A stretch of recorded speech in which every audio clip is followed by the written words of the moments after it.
So இன்னைக்கு நாம discuss பண்ண போற title self induction and mutual induction.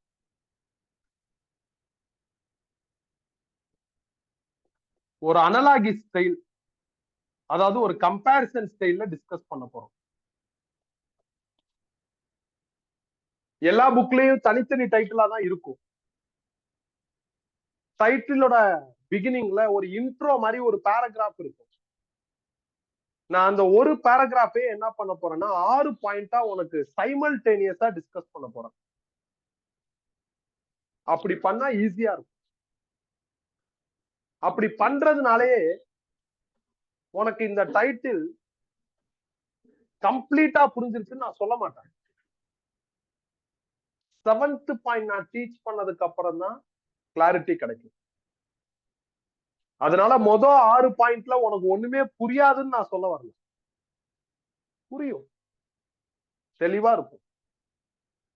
என்ன புரியாதுன்னு நான் சொல்ல வரேன்னா, இந்த டைட்டிலோட இம்பார்ட்டன்ஸ் என்ன, இப்ப இத படிக்கிறதுனால நம்மளுக்கு என்ன பெனிஃபிட், இல்ல த்ரூ திஸ் டைட்டில் நம்ம சிலபஸ் என்ன நம்மளுக்கு சொல்லி தர போகுது, இந்த மாதிரியான சில பாயிண்ட்ஸ் எல்லாம் கிடைக்காது. இப்ப ஜெனரேட்டர்னு ஒரு டைட்டில் போட்டா உடனே புரியுதா? ஓகே, எலக்ட்ரிசிட்டியை ப்ரொடியூஸ் பண்ண போறோம். டிரான்ஸ்பார்மர்னு ஒரு டைட்டில் போட்டா அதை பத்தி நம்ம வெளியே பார்த்து இருக்கிறதுனால அதை படிக்காமயே ஏதோ ஒரு ஐடியா நம்மளுக்கு கிடைக்குதுல, அந்த மாதிரி எந்த ஐடியாவும் இங்க கிடைக்காது. நம்ம கொஞ்சம் வெயிட் பண்ணும். ஃபர்ஸ்ட் செல்ஃப் இண்டக்ஷனுக்கான ஸ்டோரி படிச்சிருவோம்.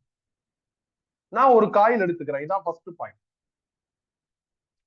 இந்த காயில்ல உள்ள நம்பர் ஆஃப் டர்ன்ஸ் n. இந்த காயில்ல கரண்ட் பாஸ் பண்றேன். நான் ஹெலிக்ஸ் ஷேப்ல காயில் எடுத்திருக்கேன், அதனால இதை சொலினாய்டுன்னு கூட சொல்லலாம். சர்க்குலர் காயில் கூட எடுத்துக்கலாம், தப்பே கிடையாது. பட் நம்ம சிலபஸ் சொலினாய்ட ஹைப் பண்ணி பிரேம் ஆயிருக்கிறதுனால நானும் சொலினாய்டு எடுத்திருக்கேன். நீங்க கரண்ட சொலினாய்டுக்கு பாஸ் பண்ணீங்கன்னா சொலினாய்டு மேக்னட்டா மாறி. அப்படி சொலினாய்டு மேக்னட்டா மாறிடுச்சுன்னா இந்த பக்கம் சேர் போட்டு பாருங்க.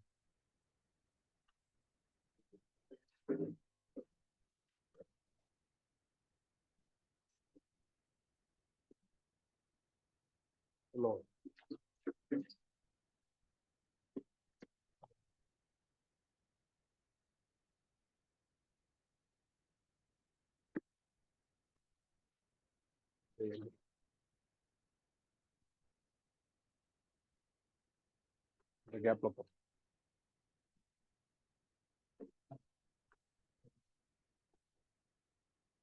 சோ நீங்க கரண்ட சொலினாய்டுக்கு பாஸ் பண்றீங்க, அப்ப டெஃபினட்டா சொலினாய்டு என்ன ஆயிரும் அப்படின்னா மேக்னட்டா மாறிடும்.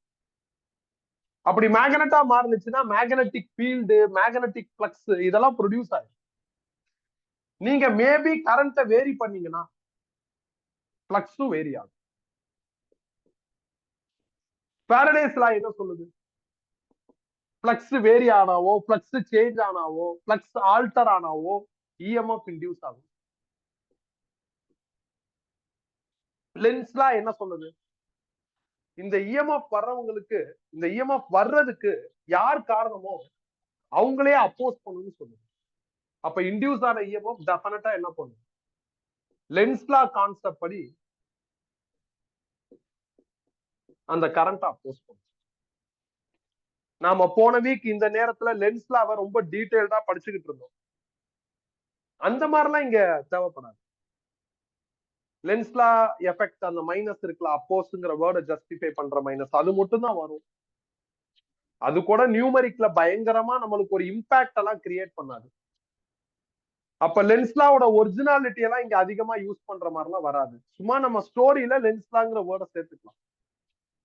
While we pass current to solenoid, flux is produced. If we varying the current, flux in solenoid gets varied. According to Faraday's law of electromagnetic induction, varied flux will induce EMF in coil. That induced EMF is opposing the cause producing it. இதான் என்னது இதுக்கான story. இப்ப mutual குள்ள போகும். இதுல நான் 2 coil எடுத்துக்கிறேன். First காயில்ல இருக்கிற number of turns N1, second காயில்ல இருக்கிற number of turns N2, current pass பண்ற which is I1. நீங்க I1 வேரி பண்ணீங்கன்னா கண்டிப்பா பிளக்ஸ் 1 வேரி ஆகும். ஏன்னா நீங்க கரண்ட் பாஸ் பண்ணீங்கன்னாவே இது மேக்னட்டா மாறிடும். மேக்னட்டா மாறிடுச்சுன்னா பிளக்ஸ் ப்ரொடியூஸ் ஆயிரும். அப்ப நீங்க கரண்ட்டை வேரி பண்ணா பிளக்ஸும் கண்டிப்பா என்ன ஆகும், வேரி ஆகும். ஆனா நான் இதை பத்தி பாதர் பண்ண போறது இல்லை. நான் என்னோட நோட்ஸ்ல இதை strike out பண்ணிருப்பேன்.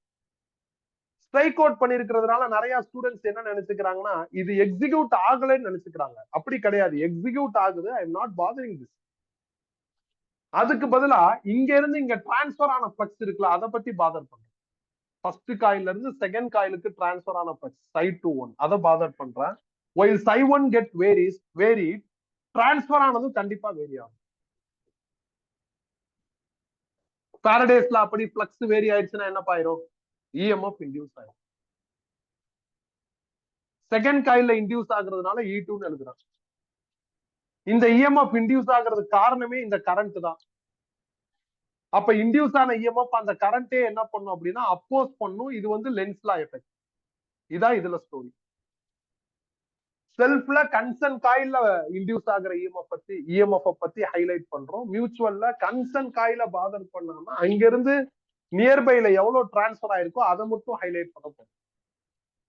மியூச்சுவல்ங்கிறது always from first coil to second coil தான் நடக்கணும்னு அவசியம் இல்லை.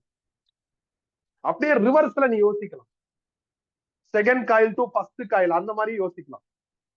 யோசிங்களேன், இப்ப நான் இங்க கரண்ட் பாஸ் பண்றேன், அப்ப இங்க என்ன ஆகும், பிளக்ஸ் வரும். நான் அதை கண்டுக்க மாட்டேன். அங்க இருந்து இங்க எவ்வளவு டிரான்ஸ்பர் ஆகுதோ அதை பாதர் பண்ணும். அதனால இதோட ரிவர்ஸ் நேச்சர் பத்தி நாம படிக்கலாம். ஆனால் இப்படி படிக்கலாம்னு மைண்ட்ல வச்சுக்கிட்டா போதும், அதை படிக்கணும்னு அவசியம் இல்லை. ப்ராபபிளி இப்ப நான் சொன்ன ரிவர்ஸ் லாஜிக், அதுக்கான ஃபார்முலாஸ் ஏதாவது தேவைப்படுதுன்னா ஃபார்வர்ட் லாஜிக் ஃபார்முலா வச்சு சிமிலர்லின்னு போட்டு ரிவர்ஸ் லாஜிக் எழுதிக்கலாம். நீ தனியா ஸ்பெஷலா ஒரு டைட்டிலா என்ன பண்ணணும் அவசியம் இல்லைன்னா படிக்கணும்னு அவசியம் இல்லை. இது மியூச்சுவல்ல ஸ்டோரி.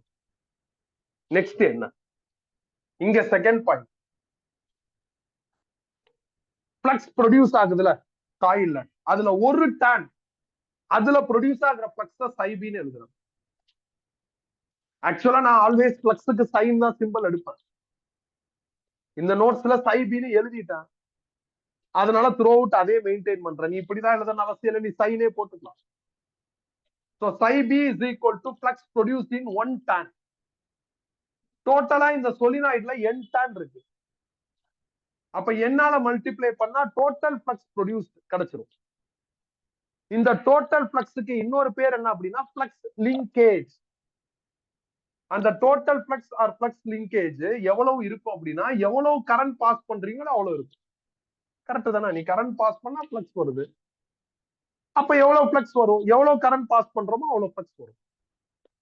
சோ இதுல ப்ரொபோர்ஷனல் தூக்கிட்டு நான் ஒரு கான்ஸ்டன்ட் போடுறேன், அதை கேபிட்டல் எல் டினோட் பண்றேன். நெக்ஸ்ட் நான் கேபிட்டல் எல் கண்டுபிடிக்கிறேன்.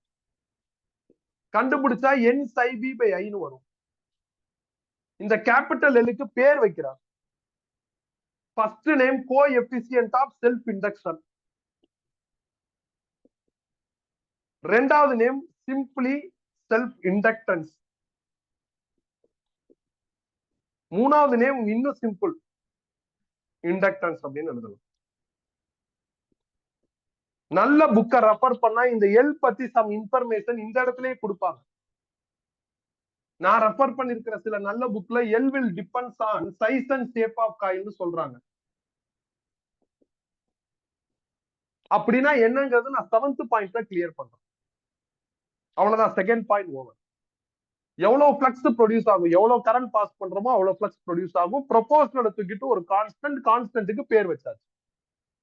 அதே மாதிரி இங்க ப்ரொடியூஸ் ஆகுதுல ஃப்ளக்ஸ் Ψ21 அது ஒரு டான். டோட்டலா எத்தனை டான் இருக்கு அப்படின்னா N2 டான்ஸ் இருக்கு. அப்ப செகண்ட் காயில்ல எவ்வளவு ஃப்ளக்ஸ் டோட்டலா ப்ரொடியூஸ் ஆகும், ஆர் எவ்வளவு ஃப்ளக்ஸ் லிங்கேஜ் ப்ரொடியூஸ் ஆகும், எவ்வளவு கரண்ட் நீங்க ஃபர்ஸ்ட் காயில்ல பாஸ் பண்றீங்களோ அவ்வளவு ப்ரொடியூஸ் ஆகும். வழக்கம் போல ப்ரொபோர்ஷனலை தூக்கிட்டு நீங்க ஒரு கான்ஸ்டன்ட் போடலாம், which is capital M. இதுல இருந்து எம் கண்டுபிடிங்க. அப்ப N2ψ21/I1 வந்துடும். இந்த எம்முக்கு நேம் வைக்கிறான். ஃபர்ஸ்ட் நேம் என்ன அப்படின்னா co efficient of self induction, sorry mutual induction. ரெண்டாவது நேம் என்ன அப்படின்னா மியூச்சுவல் இண்டக்டன்ஸ். மூணாவது நேம் வைக்க முடியாது. இங்க எப்படி சிம்பிளி இண்டக்டன்ஸ் சொன்ன அந்த மாதிரி அங்க சொல்ல முடியாது. மியூச்சுவல்ங்கிற வேர்டு இல்லாம நீ ஜஸ்டிஃபை பண்ண முடியாது. செல்ஃப்ல செல்ஃப்ங்கிற வேர்டை விட்டுட்டு பேசலாம், தப்பு கிடையாது. இதுல எம் யார டிபெண்ட் பண்ணி இருக்கு அப்படின்னா size, shape, proximity of coil, இதெல்லாம் டிபெண்ட் பண்ணி இருக்கு. இதுல சைஸ் அண்ட் ஷேப் ஆஃப் காயில டிபெண்ட் பண்ணி இருக்குங்கிறத 7th பாயிண்ட்ல ப்ரூவ் பண்ணிடுவேன். பிராக்சிமிட்டினா என்னங்கிறது ப்ராப்ளத்துல சொல்லிட்டேன். ஓகே, இப்போதைக்கு இந்த லைனை பத்தி பாதர் பண்ணாது. எப்படி பாதர் பண்றது? ஒண்ணுமே புரியல, பாயிண்ட் புரியலன்னு சொல்ல மாட்டான். நேம் ஏன் இப்படி இருக்குங்கிறது புரியல, ஆல்சோ இதோட ரோல் என்னன்னு புரியல, ஒரு மாதிரி ஒரு லேகிங் இருக்கு. 7th பாயிண்ட் வர வரையும் வெயிட் பண்ணி தான் ஆகும். அதனால போய் நேரா 7th பாயிண்ட் படிக்க முடியுமானா முடியாது. அதை நம்ம இப்படிதான் எடுத்துட்டு போவோம். நான் உனக்கு கரெக்டா பாயிண்ட்ஸை பிரிக்கிறேன். இப்ப எங்க ஸ்டாப் பண்ணாதான் இங்க கொஞ்சம் ஸ்மார்ட் ஒர்க் நான் பண்ண வேண்டியது. நான் அப்படியே அடுத்த ஸ்டிச்சா நடத்திட்டு அடுத்த ஸ்டிச்சா இங்க வந்தா நல்லா இருக்காது. ஸ்டோரி செகண்ட் பாயிண்ட் இந்த இடத்துல ஸ்டாப் பண்ணா கம்ஃபர்டபுளா இருக்கும்னு ஃபீல் பண்ணி அந்த மாதிரி பிரிச்சுதான் நோட்ஸ்ல 7 பாயிண்ட கம்பேர் பண்ணி உனக்கு ஈஸியா தான் இருக்கும். மியூச்சுவல்ல எப்படி இந்த சைடு இருக்கோ அதே மாதிரி ரிவர்ஸ் சைடு இருக்குன்னு சொன்னா, அப்ப ரிவர்ஸ் சைடுக்கு ஃபார்முலா என்ன வரும்? சிமிலர்லின்னு போட்டு ஈஸியா எழுதிடலாம். எப்படின்னா எங்கெல்லாம் சஃபிக்ஸ்ல 2 இருக்கோ அங்கெல்லாம் 1, எங்கெல்லாம் 1 இருக்கோ அங்கெல்லாம் 2 போட்டு. அப்ப என்ன பாகும்? N1 ψ12/I2 முடிஞ்சிருச்சு. கிளியரா? நெக்ஸ்ட் போலாமா? So second point over. இதுல செகண்ட் பாயிண்ட். தேர்ட் பாயிண்ட் என்ன? தேர்ட் பாயிண்ட் நான் எல்ல டிஃபைன் பண்ண போறேன். டிஃபைன் எல், இதான் plan. With help of this formula. இதுல இருக்கிற ஐக்கு பதில் நான் 1 ஆம்பியர்னு போடுறேன். அப்படி I 1 ஆம்பியர்னு போட்டா L will become as N psi B. இது அப்படியே ஸ்டேட்மெண்டா மாத்து. Self inductance of the coil is defined as total flux linked with the coil when current through that coil is 1 ampere. அவ்வளவுதான் டெஃபினிஷன். இங்கிலீஷ்ல எப்பயுமே என்ன நடக்கும்னா நாம எப்படி ப்ராசஸ் பண்றோமோ அதுக்கு ரிவர்ஸ்ல எழுதுறது நடக்கும். நாம படிக்கிறப்ப இப்படி வரும், எழுதுறப்ப இப்படி வரும். ஆனா இங்கிலீஷ்ல ஸ்டேட்மெண்ட் எழுதுறப்ப அப்படியே டிட்டோ ரிவர்ஸ்ல வரும். அப்ப இத ஃபர்ஸ்ட் சொல்லுங்க. Self inductance of the coil is defined as total flux linked with the coil when current through that coil is what? 1 ampere. முடிச்சாச்சு மூணாவது பாயிண்ட். அப்ப இங்க போய் மூணாவது பாயிண்ட் டிஃபைன் எம். இந்த ஃபார்முலா யூஸ் பண்ணும். I1க்கு பதில் 1 ஆம்பியர்னு போடும். போட்டா M will become as N2 ψ21. இத ஸ்டேட்மெண்டா மாத்து. Mutual inductance between two coils is defined as the flux linked with the second coil when current through the first coil is 1 ampere. Second ஃபர்ஸ்ட்னு சொல்றதுக்கு பதில் secondary primary அப்படி கூட சொல்லலாம். இல்லனா that coil this coil அப்படி கூட சொல்லலாம். பட் செகண்ட் ஃபர்ஸ்ட் பெஸ்ட், கம்ஃபர்டபுளா இருக்கும். நான் நோட்ஸ்லயே டெஃபினிஷன் எழுதிட்டேன். இந்த லெசனுக்கு சொதப்புறாங்க அப்படிங்கிறதுனால எழுதிட்டேன். அதெல்லாம் புக்லயும் கிளாரிட்டி இல்ல. புக்ல டெஃபினிஷன் ஹிண்ட் இல்லாம இருக்கும். ஹிண்ட் இல்லாம இருந்தா டிஃபைன் பண்றது அன்ஈஸியா ஃபீல் ஆகும். அதனால ஹிண்ட் கீழே டெஃபினிஷன் அந்த மாதிரி பண்ணுங்க. So third point over. நான் திருப்பி சொல்றேன், எந்த பாயிண்ட்டும் புரியலங்கிற அந்த பிரச்சனை எல்லாம் வராது. ஏன் இதை படிக்கிறோம்? இதோட ரோல் என்ன? சில விஷயங்கள்லாம் வந்திருக்கு. Size and shape of coil அப்படின்னா என்ன? அந்த மாதிரி நம்ம டவுட் ஜெனரேட் பண்ணா அதுக்கான ஆன்சர் எதுவும் என்ன ஆகல, இப்போதைக்கு கிடைக்கும். நெக்ஸ்ட் என்ன? ஃபோர்த் பாயிண்ட், முக்கியமான பாயிண்ட். ஃபாரடேஸ் லா, லென்ஸ் லா எல்லாம் உள்ள வந்துருச்சுட்டாங்க. ஃபாரடேஸ் லா, லென்ஸ் லா வந்துருச்சுனாவே இஎம்எஃப் இன்டியூஸ் ஆயிடுச்சு. அப்ப இன்டியூஸ் ஆன இஎம்எஃப்க்கு ஃபார்முலா ரெடி பண்ணும். எப்படி ரெடி பண்றது? நம்ம தான் ஃபாரடேஸ் லால படிச்சாச்சு. EMF induced is equal to என்னப்பா? Minus n into D psi by dt. இங்க சை சைபின்னு எழுதியாச்சு. இன்டியூஸ் ஆகிற இஎம்எஃப் கேபிட்டல் இன்னு டினோட் பண்றேன், மைனஸ் ரீடைன் பண்றேன், எல்லாம் உள்ள, சாரி என்ன உள்ள கொண்டு போயிட்டா மைனஸ் ரீடைன் பண்றேன், டி பை டிடி ரீடைன் பண்றேன். N psi B is equal to எல்ஐன்னு செகண்ட் பாயிண்ட்ல இருக்கு, அதை ஃபில் பண்றேன். எல்ல வெளியே எடுத்துட்டா இன்டியூஸ் ஆன இஎம்எஃப் கால்குலேட் பண்றதுக்கான ஃபார்முலா கிடைக்குது. இதுல இருந்து எல்ல கால்குலேட் பண்ணா minus E divided by DI by DT முடிஞ்சிருக்கு. இதான் ஃபோர்த் பாயிண்ட். நீங்க இஎம்எஃப் இன்டியூஸ் ஆகுதுன்னு சொல்றீங்க, எந்த பேசிஸ்ல சொல்றீங்க? ஃபாரடே லா படிதான் இஎம்எஃப் இன்டியூஸ் ஆகுது. ஃபாரடேஸ் லா படி இஎம்எஃப் இன்டியூஸ் ஆகுது அப்படின்னா ஃபாரடேஸ் லா படி இஎம்எஃப் இன்டியூஸ்ட டெவலப் பண்ணுங்க. அவ்வளவுதான், முடிஞ்சு போச்சு. நீங்க இந்த லெசன் ஃபுல்லா பாருங்களேன், எந்த டைட்டில் படிச்சாலும் இஎம்எஃப் இன்டியூஸ் ஆகுது நம்ம சொல்லிட்டோம்னா இங்க ஃபாரடேஸ் லாவை தான் பயன்படுத்தும். பயன்படுத்திட்டு அடுத்து அந்த ஃபாரடேஸ் லாவை அந்த டைட்டிலுக்கு சூட்டபிளா அப்டேட் பண்ணிருக்கும். இந்த லெசன் ஃபுல்லா இது நடந்திருக்கும். ஓரியன்டேஷன் ஆஃப் காயில் அப்படின்னு ஒண்ணு படிச்சோம் ஃபர்ஸ்ட் கிளாஸ்ல. படிக்கிறப்ப ஃபர்ஸ்ட் ஃபாரடேஸ் லா தான் எழுதுவோம், அதுக்கப்புறம் அந்த டைட்டிலுக்கு சூட்டபிளா அதை டெரைவ் பண்ணி மாத்திருப்போம். டு வேரி ஏரியா ஆஃப் காயில்னு ஒரு டைட்டில் படிச்சோம், அங்கே இதே தான் பண்ணிருப்போம். டிரான்ஸ்ஃபார்மர்லயே இதே தான், இங்கேயும் இதே தான். எது படிச்சாலும் ஃபாரடேஸ் லா எழுதுறோம், அதுக்கப்புறம் அப்டேட் பண்ணியாச்சு. அப்ப இங்க ஃபோர்த் பாயிண்ட்டுக்கு போகும். இங்கதான் ரொம்ப கவனமா இருக்கும். எப்படி பார்த்தாலும் ஃபாரடேஸ் லா லென்ஸ் லா வந்துருச்சுன்னா இஎம்எஃப் ஓட formula minus N into D psi by DT. Simple கரெக்டா எழுதணும். செகண்ட் காயில்ல தான் நம்மளோட ஸ்டோரி படி இஎம்எஃப் இன்டியூஸ் ஆகுது, அது E2. செகண்ட் காயில்ல உள்ள டான் என்ன அப்படின்னா N2, அதை உள்ள கொண்டு போயிட்டா செகண்ட் காயில்ல இருக்கிற பிளக்ஸுக்கு நாம எடுத்திருக்கிற simple Ψ21. E2 retain minus retain d by dt retain N2 Ψ21க்கு பதில் செகண்ட் பாயிண்ட்ல எனக்கு MI1 கிடைச்சிருக்கு, அதை இங்க எழுதுறேன். எம் வெளியே எடுத்துருக்கு, அப்ப மைனஸ் எம் இன்டூ டிஐ1 பை டிடின்னு வந்துடும். இதுல இருந்து எம் கண்டுபிடிச்சா மைனஸ் E2 பை டிஐ1 பை டிடின்னு வந்துடும். சிமிலர்லின்னு போட்டு இன்னொரு எம் எழுதலாம். எப்படிப்பா எழுதலாம்? மைனஸ் E2க்கு பதில் E1, I1க்கு பதில் I2. இந்த ஸ்டோரிக்கு பதில் இந்த ஸ்டோரிக்கு. அவ்வளவுதான், எம்மோட ஃபார்முலாவே ரெடி பண்ணியாச்சு. இஎம்எஃப் இன்டியூஸ்ங்கிறதையும் ஜஸ்டிஃபை பண்ணிட்டோம், எல்லோட ஃபார்முலாவே ரெடி பண்ணியாச்சு, இஎம்எஃப் இன்டியூஸ்ங்கிறதையும் ஜஸ்டிஃபை பண்ணியாச்சு. So fourth point over. அடுத்து ஃபிஃப்த் பாயிண்ட். ஃபிஃப்த் பாயிண்ட் என்ன? திருப்பி டிஃபைன் எல்பா. இப்ப நான் இந்த ஃபார்முலா வச்சு டிஃபைன் பண்ண போறேன். இதுல இருக்கிற டிஐ பை டிடி அதுக்கு பதில் 1 ஆம்பியர் per செகண்ட் எழுதுறேன். அப்படி எழுதுனா என்ன ஆகும்? L is equal to minus சின்னு ஒண்ணு, ஏன்னா இதுக்கு பதில் 1 போட்டாச்சு. இது அப்படியே ஸ்டேட் பண்ணாமா? Self inductance of the coil is defined as opposed EMF developed in a coil when rate of change of current through that coil is 1 ampere per second. பிசிக்ஸ்ல டி பை டிடின்னு வந்துருச்சுன்னா ரேட் ஆஃப் சேஞ்ச், அப்ப di by டிடினா rate of change of current. So fifth point over. அதே மாதிரி இங்க fifth point, திருப்பி define M. இந்த ஃபார்முலா யூஸ் பண்ண போறேன், இதான் அல்டிமேட். di1 by dt க்கு பதில் நான் 1 ஆம்பியர் per செகண்ட் ஃபில் பண்றேன். அப்படி ஃபில் பண்ணா m will become as minus E2. இத அப்படியே ஸ்டேட் பண்ணா மாத்து. Mutual inductance between two coils is defined as opposed EMF developed in second coil when rate of change of current through first coil is 1 ampere per second. 12th படிக்கிற student definition எழுத தெரியலன்னா சொல்லக்கூடாது. Hint இருக்கு, ஹிண்ட வச்சு நீட்டா நீ statement ready பண்ணிக்கிறது. ஸ்டேட்மெண்ட்லாம் அந்த சோல் வந்து ஸ்பாயில் ஆயிடக்கூடாது.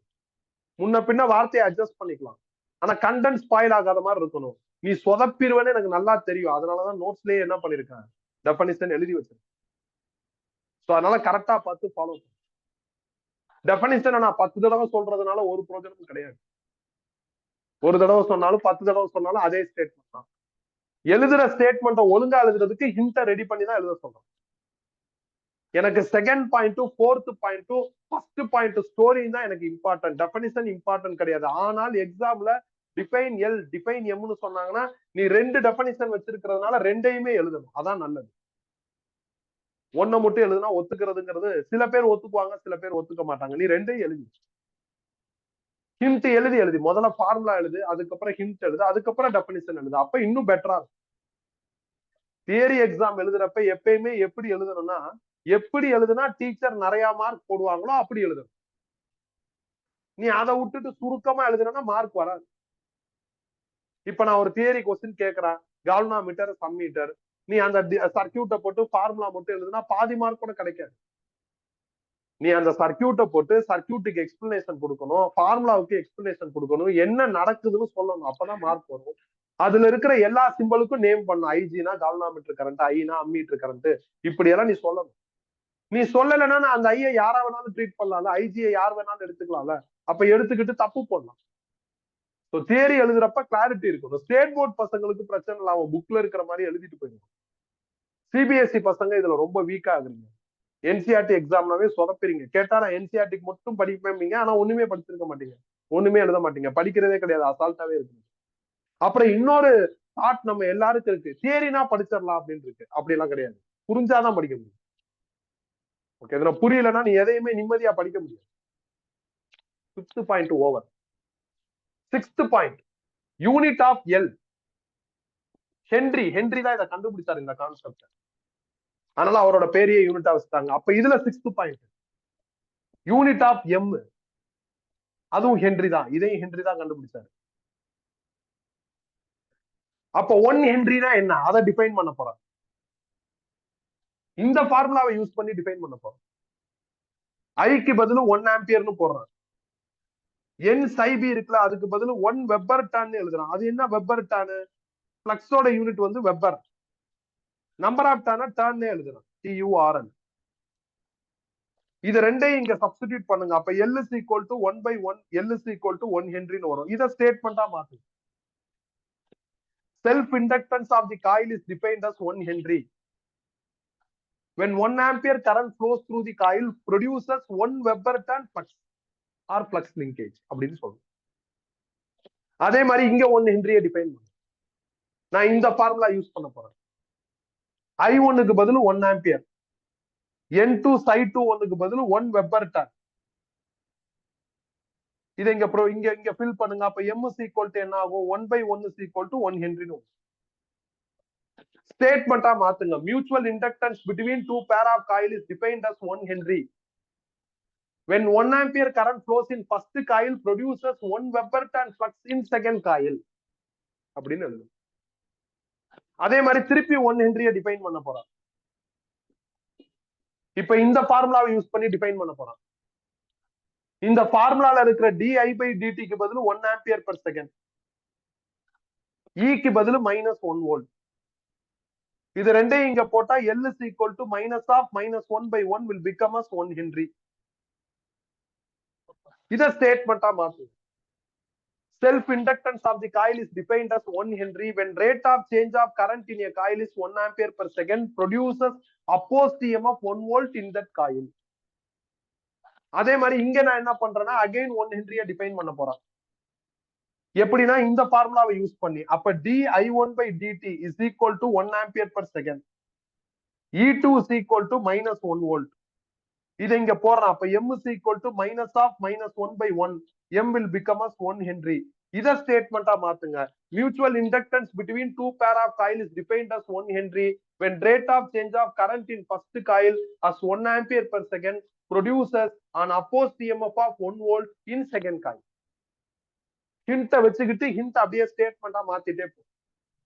கஷ்டமா இருக்கா? நோட்ஸ் பாரு, பார்த்தா அதுல ஸ்டேட்மெண்ட் இருக்கும், ஐடியா கிடைக்கும். முடிச்சாச்சு.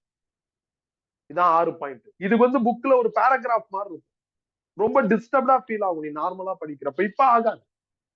நான் அகைன் சொல்றேன், importance of self and mutual induction என்னன்னு இன்னும் நம்மளுக்கு தெரியாது.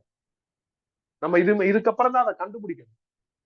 ஆனா இந்த 6 பாயிண்ட்ல எந்த டிஃபிகல்ட்டியும் ஃபீல் ஆகாது.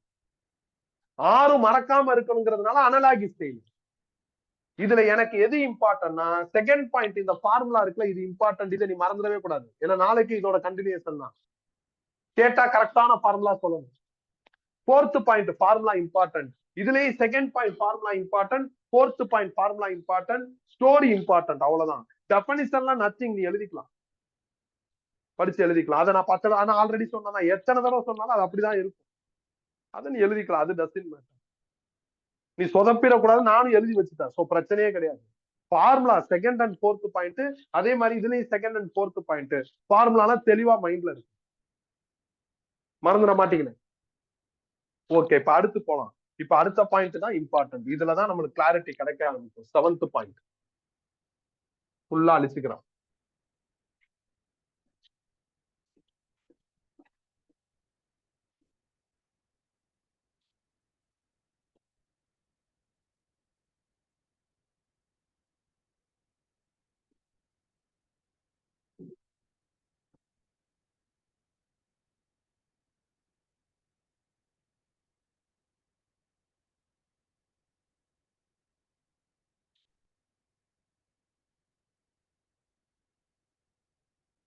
கவனி, 7th பாயிண்ட் நோட்ஸ் எடுக்க வேணா, கவனிச்சுட்டே வாங்க.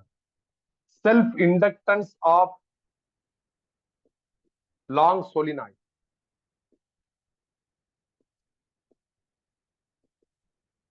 ஒரு சோலினாய்டு எடுத்துக்கிறேன், தட் இஸ் ஹெலிக்கல் காயில்.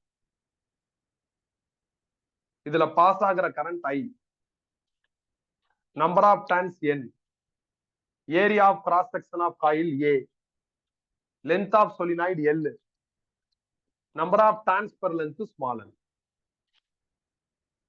உன்னோட ஃபர்ஸ்ட் டியூட்டி இந்த டெரிவேஷன்ல என்ன அப்படின்னா, யாருக்கு நீங்க கரண்ட் பாஸ் பண்றீங்களோ அவங்களோட மேக்னெட்டிக் ஃபீல்டு கண்டுபிடிக்கணும். நான் சொலினாய்டுக்கு கரண்ட் பாஸ் பண்ணிருக்கேன், அப்ப சொலினாய்டோட மேக்னெட்டிக் ஃபீல்டு எழுதணும். சொலினாய்டோட மேக்னெட்டிக் ஃபீல்ட் ஃபார்முலா என்ன அப்படின்னா μ0 N I, ஸ்மால் எண்ணுக்கு பதில் கேபிட்டல் N/L அப்படின்னு மாத்திக்கும். நான் இப்ப எழுதியிருக்கிற இந்த ஃபார்முலா ஏதோ ஒரு புது ஃபார்முலா கிடையாது. ஆல்ரெடி மேக்னடிசம்ல ஆம்பியர் சர்க்யூட்டல் லா கீழே படிச்ச ஃபார்முலா தான். போய் எடுத்து பாருங்க, சொலினாய்டோட மேக்னெட்டிக் ஃபீல்ட் ஆம்பியர் சர்க்யூட்டல் லா படி டெரைவ் பண்ணிருக்கோம். அததான் இங்க எழுதியிருக்கேன். ஒரு ஒர்க் முடிஞ்சிருச்சு. ரெண்டாவது பிளக்ஸ் பர் டான், அதுக்கான ஃபார்முலா எழுதுறேன். நான் இந்த டைட்டில்ல தான் பிளக்ஸ் சைபின்னு போட்டேன், அதனால சைபின்னு போட்டிருக்கேன். பிளக்ஸ் பர் டானுக்கு இதான் ஃபார்முலா. இதுவும் புது ஃபார்முலா கிடையாது, மேக்னடிசம்லயும் படிச்சாச்சு. இந்த லெசனோட ஃபர்ஸ்ட் கிளாஸ்ல இந்த ஃபார்முலாவை விளக்கமா படிச்சு ஹெல்டு பர்பண்டிகுலர்னா என்ன, ஹெல்டு பேரலல்னா என்ன அப்படிங்கிற கீ பாயிண்ட்லாம் ரெடி பண்ணிட்டோம். இப்ப அந்த ஃபார்முலாவை எழுதிட்டு மேக்சிமம் பிளக்ஸ் எனக்கு வேணும், அதனால நான் காஸ் தீட்டாவை ரெஃப்யூஸ் பண்ணிக்கிறேன் அப்படிங்கிற ஸ்டைலுக்கு வந்துடுறேன். ஏன்னா இதுக்கு பதில் 1 போட்டா என்ன ஆயிரும், மேக்சிமம் வந்துடும். அதனால அதை தூக்கிட்டேன். இது எத்தனை டேனுக்கான பிளக்ஸ்னா, ஒரு டேனுக்கான பிளக்ஸ். எனக்கு மொத்தமா n டேன் இருக்கு, அப்ப டோட்டல் பிளக்ஸ் எனக்கு வேணும். அப்ப total flux n psi b is equal to என்ன ஆகும், இங்கிட்டு என்னால பெருக்கிறதுனால இங்கிட்டு என்னால பெருக்கிறேன். இப்ப n psi b ன்னு லெஃப்ட் சைட்ல இருக்குல்ல, இதுக்கு பதில் நான் செகண்ட் பாயிண்ட் ஃபார்முலாவை ரீப்ளேஸ் பண்ணிக்கிறேன். செகண்ட் பாயிண்ட் ஃபார்முலா என்னப்பா, Li, அதை ரீப்ளேஸ் பண்ணிக்கிறேன். இந்த எண்ணை ரீடைன் பண்றேன், பிக்கு பதில் இதை ரீப்ளேஸ் பண்றேன், μ0 Ni/L. இதுக்கு பதில் நீ இதை கூட போட்டுக்கலாம், ஓன் சாய்ஸ் தான். எனக்கு இது கம்ஃபர்ட், ப்ராப்ளம் நடத்துறப்ப ஈஸியா இருக்கும், அதனால நான் இதை போட்டுக்கிறேன். எதை வேணாலும் போட்டுக்கலாம், அதெல்லாம் ஒரு விஷயமே கிடையாது. Area retain, I cancel. அப்ப L இஸ் ஈக்குவல் டு என்ன வருது, μ0 N² A/L வருது.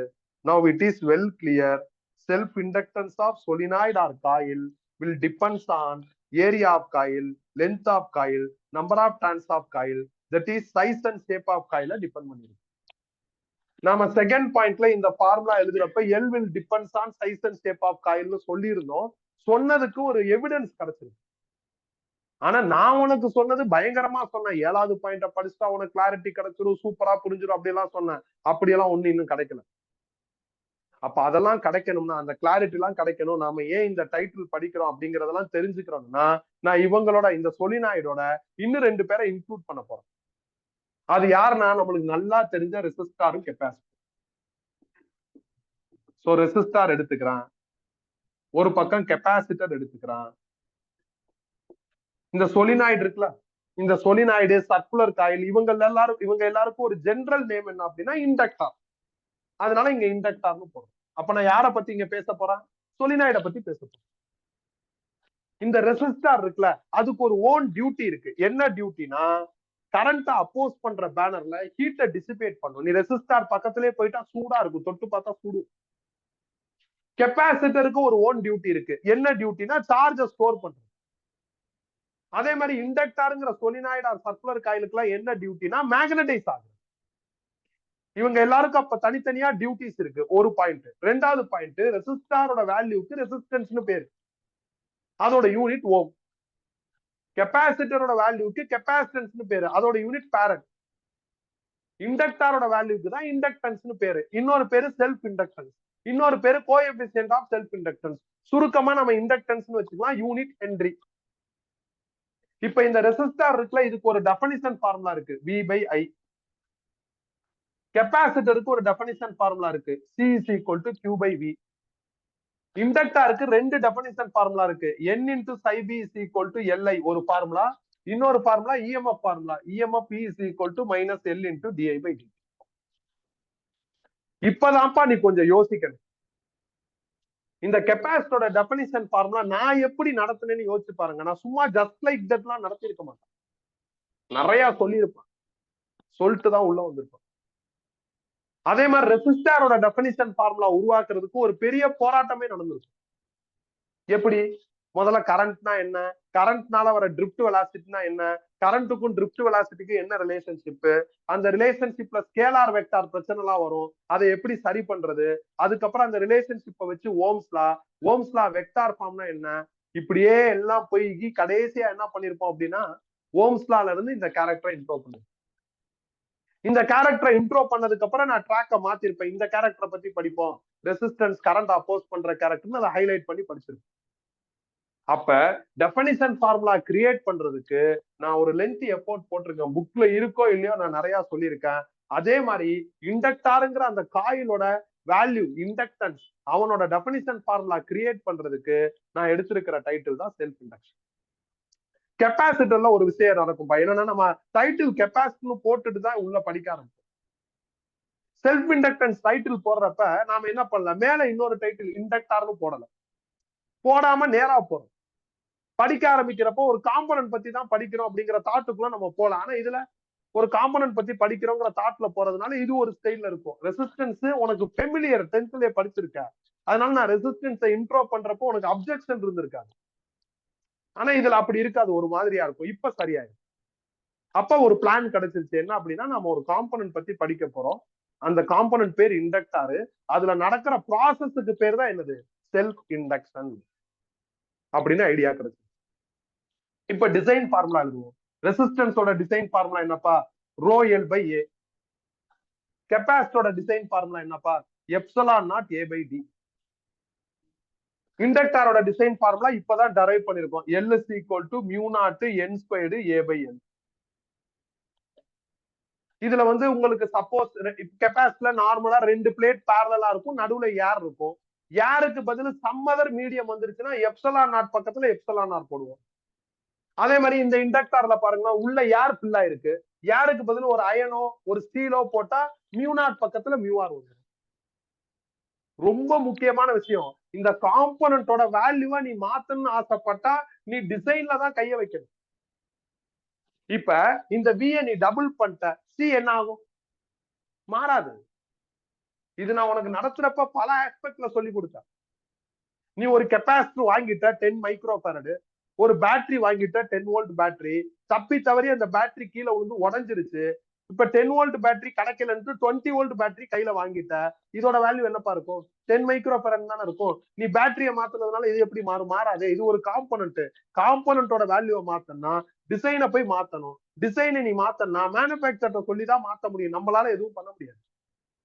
அதேதான் இங்கேயும், இவங்க எல்லாரும் காம்பனன்ட். காம்பனன்ட்டோட வேல்யூவை சேஞ்ச் பண்றதுக்கு நீ டிசைன்ல தான் போய் கை வைக்கணும். அதனாலதான் எல்லோட இன்ட்ரோ வர்றப்ப L will depends on size and shape of coil எழுது.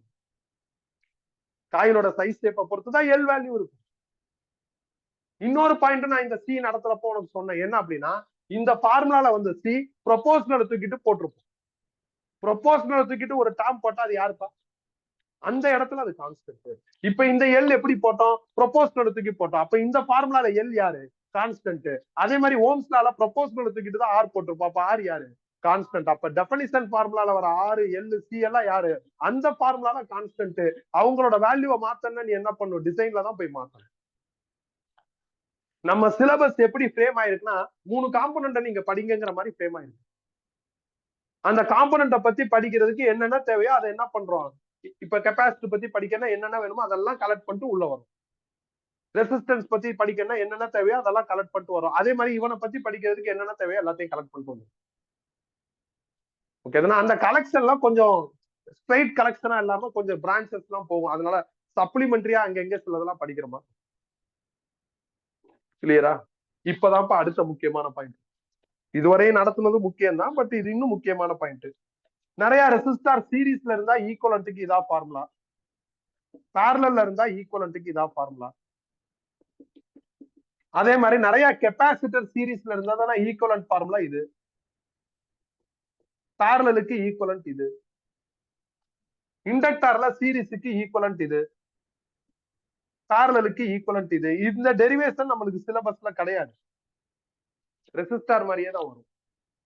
கிடையாது, தெரிஞ்சுக்கோ. சரி, இப்ப நான் ஒரு ரெசிஸ்டார், நீ ஒரு ரெசிஸ்டார், நம்ம ரெண்டு பேரும் பேரலலா கனெக்ட் ஆயிருக்கோம். அப்ப என்ன பண்ணுவோம்? பேரலல்னா வோல்டேஜ் சேம். அந்த கண்டிஷனை பயன்படுத்தி நான் பாட்டு என் வேலையை செய்வேன், நீ பாட்டு உன் வேலையை செய்வேன். நான் ஒரு கெப்பாசிட்டி, நீ ஒரு கெப்பாசிட்டி, நம்ம ரெண்டு பேரும் சீரீஸ்ல கனெக்ட் ஆயிருக்கோம். அப்ப என்ன பண்ணுவோம்? சீரீஸ்ல சார்ஜ் சேம், கரண்ட் சேம். இந்த கண்டிஷனை பயன்படுத்தி நானும் என் வேலையை செஞ்சுக்கிட்டு இருப்பேன், நீ பாட்டு உன் வேலையை செஞ்சுக்கிட்டு இருப்பேன்.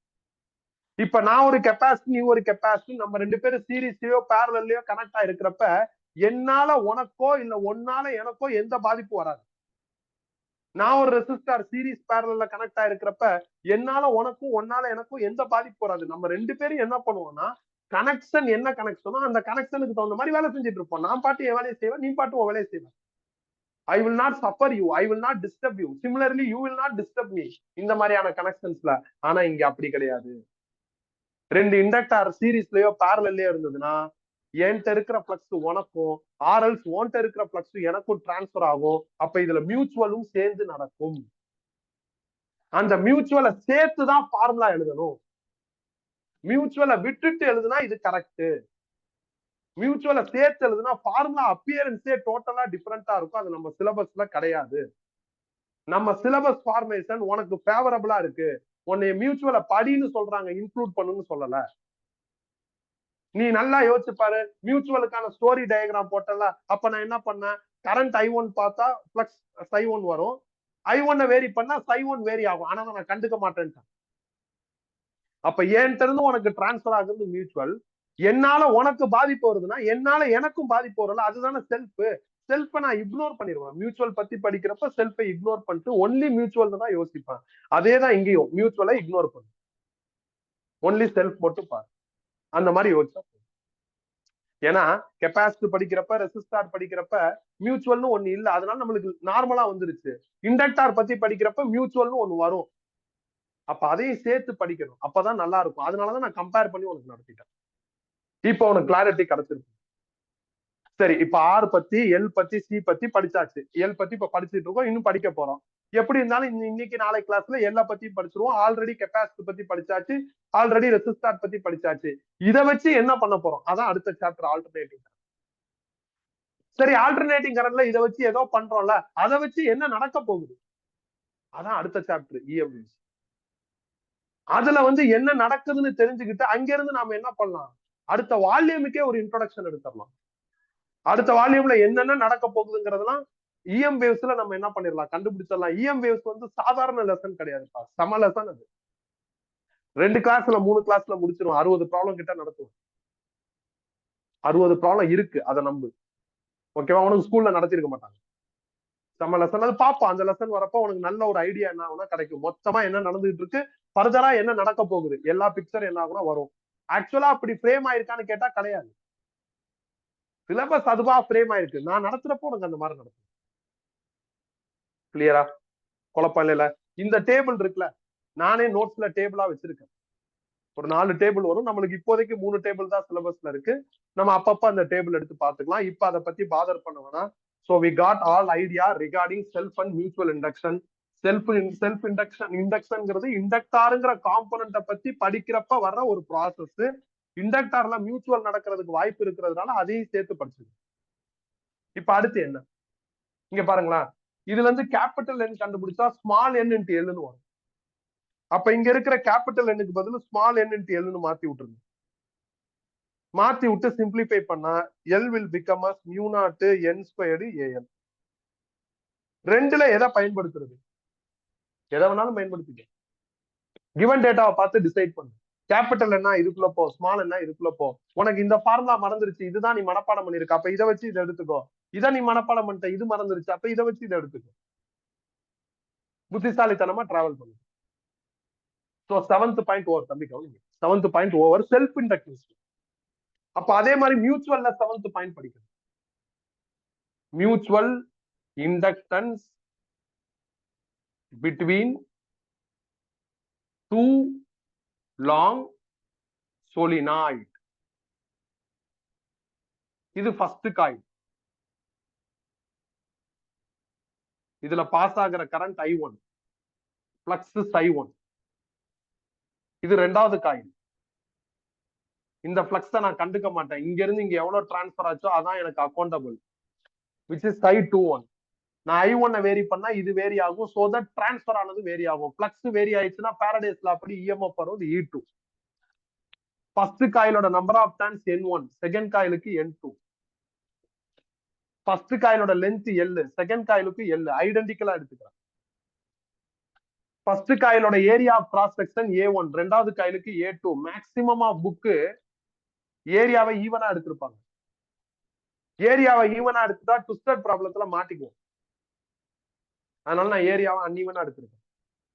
அன்ஈவனா எடுக்கிறது மட்டும் இங்க இம்பார்ட்டன்ட் கிடையாது. அன்ஈவனா எடுத்தா யார் கிரேட்டர் யார் லெஸர்னு நீ என்ன பண்ணணும், ஜஸ்டிஃபை பண்ணும். அது ரொம்ப முக்கியம்.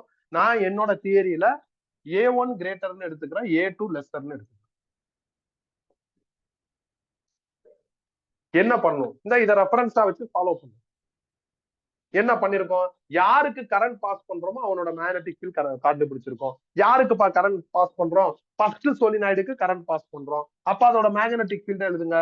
சொலினாய்டோட magnetic field B is equal to μ0 Ni/L. First காயில்ல உள்ள tan N1, current I1, B க்கு பதில் B1, L க்கு பதில் L. முடிஞ்சிருச்சு. அடுத்து என்ன பண்ணிருக்கோம்னு பாருங்க, ஃப்ளக்ஸ் பெர் டான் ஃபார்முலா எழுதிருக்கோம். எழுதுங்க. Flux per turn psi B is equal to BA cos theta. Maximum ஃப்ளக்ஸ்ங்கிற ஆஸ்பெக்ட்ல cos theta என்ன பண்ணிடலாம், தூக்கிடலாம். இங்க ரெண்டாவது காயில்ல இருக்கிற ஃப்ளக்ஸ் தான் எனக்கு இம்பார்ட்டன்ட். அதுக்கு என்ன சிம்பிள் இருக்கு, psi21. இந்த psi21ங்கிறது ஒரு டானுக்கான ஃப்ளக்ஸ். மொத்தம் எத்தனை டான் இருக்கு, N2. அதனால N2 ஆல பெருக்கிட்டேன். இங்கிட்டு N2 ஆல பெருக்குனா இங்கிட்டு என்ன பண்ணும், N2 ஆல பெருக்கணும். பிங்கிறது மேக்னெட்டிக் ஃபீல்டு எங்க இருந்து வருது, ஃபர்ஸ்ட் காயில்ல இருந்து வருது. அதுக்கு நான் எடுத்துக்கிட்ட சிம்பல் B1. அடுத்து ஏங்கிறது ஏரியா ஆஃப் காயில். எந்த ஏரியா போடணும், இங்க இருந்து ரெண்டாவதுக்கு தானே டிரான்ஸ்பர் ஆயிருக்கு, அப்ப A2 தான் போடணும்னு மோஸ்ட் ஆஃப் தி டீச்சர் சொல்லுவாங்க. தப்பு அப்படி கிடையாது.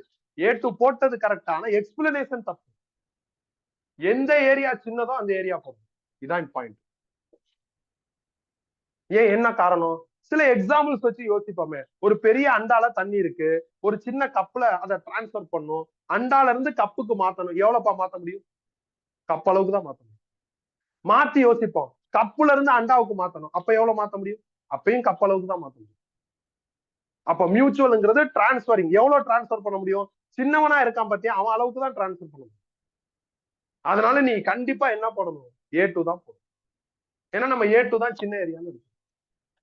என் கை நிறைய காயின்ஸ் அள்ளி அப்படியே ஒரு சின்ன குழந்தைகிட்ட கொடுக்குறேன், எவ்வளவுப்பா பிடிக்கும், அந்த குழந்தையோட கை எவ்வளவோ அந்த அளவுக்கு தான். அந்த குழந்தை பதிலுக்கு என்ன பண்ணுதுன்னா அது கை நிறைய அள்ளி என்கிட்ட கொடுக்குது, எவ்வளவு வரும், அப்பயும் அந்த குழந்தையோட அளவு எவ்வளவோ அது அவ்வளவுதான் எனக்கு கிடைக்கும். என் கை பெருசா இருக்கலாம். சோ லாஜிக் தான். எக்ஸாம்பிள்ஸ் மொக்கையா தான் இருக்கும், ஆனா கரெக்டா சாட்டிஸ்ஃபை ஆகும், ஒரு பிரச்சனையும் இருக்காது. அதனால நீ A2 தான் போடும். ஓகேவா. இப்ப அடுத்து என்ன, N2 psi21 இருக்கா. செகண்ட் பாயிண்ட் படி MI1. இந்த N2 ரீடைன், B1க்கு பதில் இதை ஃபில் பண்ணுங்க. μ0 N1 I1/L. A2 retain, I1 cancel. அப்ப mutual inductance between two long solenoid என்ன வந்திருக்கு, μ0 N1 N2 A2/L.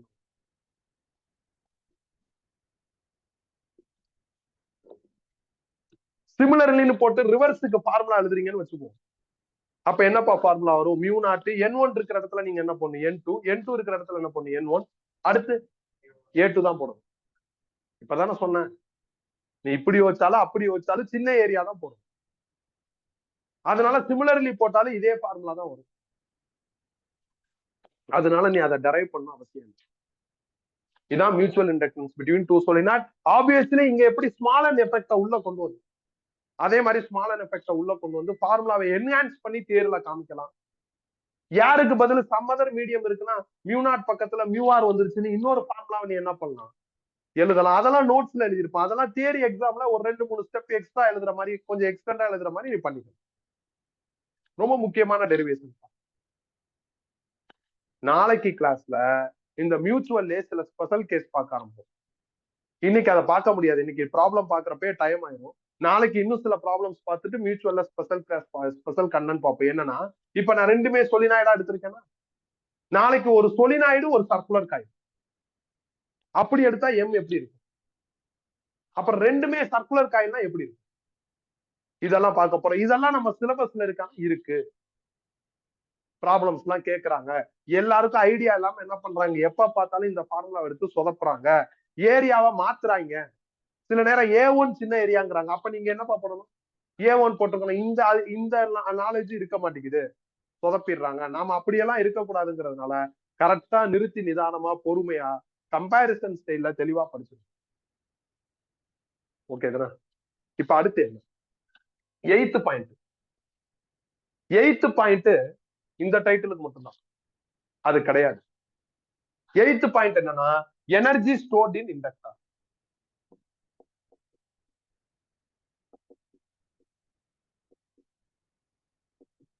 அது என்ன எனர்ஜி ஸ்டோர்ட் இன் இண்டக்டர்? இண்டக்டர்னா இந்த காயில் தான். நீ கரண்ட் பாஸ் பண்ணா மேக்னெட்டா மாறுது, அப்படின்னா மேக்னெட்டிக் எனர்ஜி ஸ்டோர் ஆகுதுன்னு. அப்ப அதை கண்டுபிடிக்கணும். எனர்ஜிக்கு பேசிக் ஃபார்முலா என்னன்னா du is equal to v dq. இந்த formula எலக்ட்ரோஸ்டாட்டிக்ஸ்லயே படிச்சாச்சு. u is equal to vq ன்னு நடத்திருப்பேன். நான் இந்த ஃபார்முலாவுக்கு ஆர்ஜின் ஃபார்முலான்னு பேர் வச்சிருப்பேன். நீ எங்க வேணாலும் போ, நான் எனர்ஜின்னு வர்றப்ப இந்த ஃபார்முலா தான் எழுதியிருப்பேன். கெப்பாசிட்டர்ல எனர்ஜி ஸ்டோர்ட் இன் கெப்பாசிட்டர் எடுத்தோடனே பாரு இதான் இருக்கும். ரெசிஸ்டார்ல எனர்ஜி அண்ட் பவர் படிச்சிருப்போம், அங்கேயும் இதேதான். இங்கெல்லாம் எழுதுறதுக்கு முன்னாடி பொட்டன்சியல் எனர்ஜிங்கிற டைட்டில்ல இதை என்ன பண்ணிருப்போம், டெரைவ் பண்ணிருப்போம். அதனால நீ இதை ஞாபகம் வச்சுக்கணும். இதுல வீணா யாருன்னா வோல்டேஜ், வோல்டேஜ் தான் இங்க இஎம்எஃப்னு சொல்றோம். இஎம்எஃப் ஓட ஃபார்முலா செல்ஃப் இண்டக்ஷன்ல minus L into DI by dt. டிக்யூனா charge, current in terms of சார்ஜ்ல எழுதுங்க. அப்ப I is equal to dq by dt. இதுல இருந்து டிக்யூ கண்டுபிடிச்சா ஐ டிடின்னு வரும். இவங்க ரெண்டு பேரையும் இங்க சப்ஸ்டிடியூட் பண்ணுங்க. அப்ப டியூ இஸ் ஈக்குவல் டு விக்கு பதில் minus L into DI by dt, டிக்யூக்கு பதில் I dt, dt dt cancel. அப்ப dq is equal to minus LI டிஐன்னு அப்டேட் ஆகும். முடிச்சாச்சு. ரெண்டு பக்கமும் இன்டகிரேட் பண்ணு. இன்டகிரேட் பண்ணா ஃபைனல் ஆன்சர் கிடைச்சிரும். அப்ப du இன்டகிரேட் பண்ணா u மைனஸ் எல்ல வெளியே எடுத்துடலாம். ஐயாலே இன்டகிரேட் பண்ணா i ஸ்கொயர்ட் பை 2. கொஞ்சம் அழகா எழுதிக்கிறான் 1/2 li ஸ்கொயர்டு. மைனஸ் லென்ஸ் லா எஃபெக்ட் விட்டுறலாம், சேர்க்கறதுனால சேர்த்துக்கு. இதான் எனர்ஜி ஸ்டோர்ட் இன் இண்டக்டருக்கான ஃபார்முலா. புரிஞ்சிருச்சு. அடுத்து என்ன, எனர்ஜி டென்சிட்டி. இது தியரியா ஓகேப்பா, நியூமரிக்ல பெருசா இதுக்கு ரோல் கிடையாது. எனர்ஜிக்கு இருக்கிற ரோல் எனர்ஜி டென்சிட்டி கிடையாது. எனர்ஜி டென்சிட்டினா எனர்ஜி பை வால்யூம். எனர்ஜியோட ஃபார்முலா என்ன இருக்குன்னு பாருங்க, இப்பதான் டெரைவ் பண்ணிருப்போம். 1/2 li ஸ்கொயர். நெக்ஸ்ட் வால்யூம் வேணும். வால்யூம்ங்கிறது ஏரியாவையும் லென்த்தையும் மல்டிப்ளை பண்ணா கிடைச்சிரும். அதனால a இன்டூ எல். 1/2 ரீடைன் பண்றேன். எல்லுக்கு பதில் இந்த ஃபார்முலா யூஸ் பண்றேன், mu naught n squared a by L. Mu naught n squared a by L. I squared retain, கீழே இருக்கிற AL volume retain, A cancel. அப்ப 1/2 mu naught ni by L whole square வந்துடும். ஏன்னா எல்லாத்துலயுமே ஸ்கொயர் இருக்கு, எல்லு கீழே வந்துருச்சுன்னா எல் ஸ்கொயர் ஆகும். அதனால இப்படி மாத்திட்டேன். இங்க பாருங்களேன், mu naught ni by L equal to என்னது பியா. இதுல இருந்து ni பை எல் கண்டுபிடிச்சா என்ன ஆகும், பி பை மியூ0 வரும். அதை இங்க ஃபில் பண்ணுங்க. அப்ப 1/2 மியூ0 பி பை மியூ0 ஹோல் ஸ்கொயர்னா பி ஸ்கொயர் பை மியூ0 ஸ்கொயர்னு வரும். ஒரு மியூ0 கேன்சல் ஆயிடுச்சுன்னா 1/2 பி ஸ்கொயர் பை மியூ0 வரும். இது எனக்கு இந்த லெசன்ல யூஸ் ஆகாது, இஎம் வேவ்ஸ் படிக்கிறப்ப யூஸ் ஆகும், செமையா யூஸ் ஆகும். இந்த ஃபார்முலா கெப்பாசிட்டர்ல ஒரு எனர்ஜி டென்சிட்டி வரும், அதெல்லாம் நம்மளுக்கு இஎம் வேவ்ஸ்ல பயங்கரமா யூஸ் ஆகும். ரொம்ப இன்ட்ரெஸ்டிங்கான ஒரு சாப்டர் பா இஎம் வேவ்ஸ். நடத்துறவங்க கையில தான் இருக்கு. நடத்துறப்ப பார்த்து முடிச்சாச்சுப்பா, அவ்வளவுதான். தியரியா எல்லா வேலையும் முடிஞ்சிருச்சு. நாளைக்கு நாம என்ன பண்ண போறோம்னா, இதுல சில எக்ஸ்டெண்டட் சொன்னல, அதை பார்த்து ப்ராப்ளம் பார்க்க போறோம். இன்னைக்கு என்ன பண்ண போறோம்னா, இவ்வளவு நேரம் படிச்சதை வச்சு ப்ராப்ளம் பார்க்க. மேக்சிமம் எத்தனை ப்ராப்ளம் இன்னைக்கு பார்க்க முடியுதோ பார்த்துட்டு க்ளோஸ் பண்ண வேண்டியதான். நாளைக்கு அப்படியே கண்டினியூ பண்ண வேண்டியதான். அதனால போர்ட்ல இந்த கண்டென்ட் மட்டும் அழிக்காம வச்சிருப்பேன். நாளைக்கு என்ன பண்ணலாம், கண்டினியூ பண்றப்ப இங்க இருந்து பார்க்கணும். எடுங்க, self induction and mutual induction ஒரு நோட்ஸ் இருக்கும், அதை எடுங்க. அதுல தேடி ஃபர்ஸ்ட் ப்ராப்ளத்தை கண்டுபிடிங்க.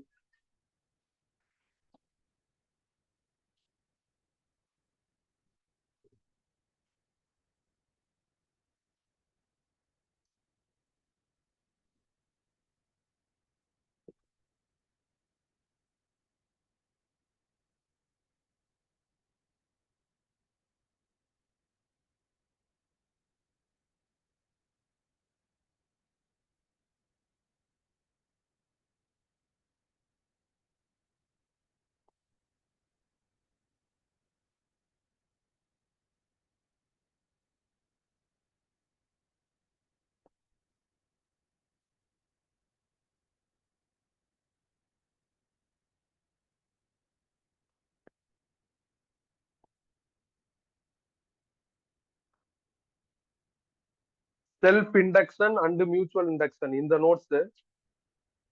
நோட்ஸ்ல 7th பாயிண்ட்ல ஒரு சின்ன அட்ஜஸ்ட்மெண்ட் பண்ணும். எடுங்க, 7th பாயிண்ட்ல மியூச்சுவல் இண்டக்டன்ஸ் காலம் வந்துருங்க. அதுல டயக்ராம் கீழே பாருங்களேன். செகண்ட் காயிலோட டயக்ராம் கீழே L2ன்னு போட்டிருப்பேன். ஆக்சுவலா லென்த் நாம ஈவனா எடுத்திருக்கோம், அப்ப Lன்னு தான் போடணும். அப்ப L2 அடிச்சுட்டு என்ன பண்ணிருங்க, Lன்னு மாத்திருங்க. 2 மட்டும் அடிச்சு விட்டுருங்க. இப்ப அதே நோட்ஸ்ல ஃபர்ஸ்ட் ப்ராப்ளம் எடுங்க. ஃபர்ஸ்ட் ப்ராப்ளம் கொஞ்சம் இடம் இல்லாம தான் சொல்யூஷன் மட்டும் எழுதிட்டான். அதனால இடம் இல்லாததுனால சைட்ல எழுதியிருப்பேன் கொஸ்டின். இந்த பேஜுக்கு வந்துருங்க.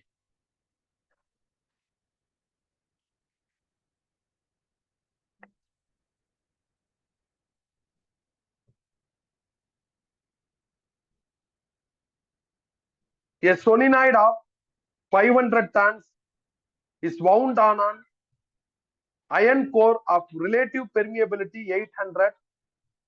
The length and radius of solenoid are 40 centimeter and 3 centimeter respectively. Calculate the average EMF induced in the solenoid if the current in it changes from 0 to 3 ampere in 0.4 seconds. அதாவது சொலினாய்டுனா coil R இண்டக்டார், அதுல induce ஆகிற EMF கேக்குறாங்க. Inductor EMF, inductance EMF. நம்மள்ட்ட formula இருக்கு, 4th point minus L into DI by DT. L கண்டுபிடிச்சா answer வந்துடும். Notes பார்க்காதீங்க, போர்ட பாருங்க. எல் கண்டுபிடிக்கிறதுக்கு நம்ம 7th பாயிண்ட்ல ஃபார்முலா டெரைவ் பண்ணிட்டோம். என்ன formula, mu naught N squared A by L. சில பேருக்கு இந்த ஃபார்முலா ஸ்ட்ரைக் அவுட் ஆகல, small N formula strike out ஆயிருச்சு. அப்படின்னா ஸ்மால் என் ஃபார்முலா எழுதுங்க, mu naught small N squared A L. Small என்னா என்ன அப்படின்னா கேபிட்டல் என் பை எல். அப்ப அதை ஸ்கொயர் பண்ணா என் ஸ்கொயர்ட் பை எல் ஸ்கொயர்டு ஏஎல்னு வந்துடும். இப்ப எல் எல் கேன்சல் பண்ணி நீங்க வந்துக்கலாம். நீ இங்க வரணுமா இல்ல அதே வச்சுக்கலாமா, அது கிவன் டேட்டா வச்சு டிசைட் பண்ணு. இப்ப இதுல நம்பர் ஆஃப் டர்ன்ஸ் தானே கொடுத்துருக்காங்க, அப்ப இதான் பெஸ்ட். நீ இதை நாம வச்சுக்காதான் நல்லது. அதை தான் நான் சஜஸ்ட் பண்ணுவேன். இதுல இருந்து இது வர்றதெல்லாம் வேணாம். இது ரொம்ப ரேரா தான் நம்ம பயன்படுத்துவோம். அதே நேரத்துல பயன்படுத்தவே மாட்டேன்னு சொல்ல மாட்டேன். நான் பிளெக்சிபிளா இருக்கணும். ஸ்மால் என்ன number of turns per length, அது கிவன்ல இருந்தா நான் இதுக்குள்ள போயிடுவேன். வெறும் நம்பர் ஆஃப் டர்ன்ஸ் இருந்தா இதுக்குள்ள போவோம். ஒரு 10 செகண்டோ 15 செகண்டோ டைமை சேவ் பண்ணிக்குவோம்.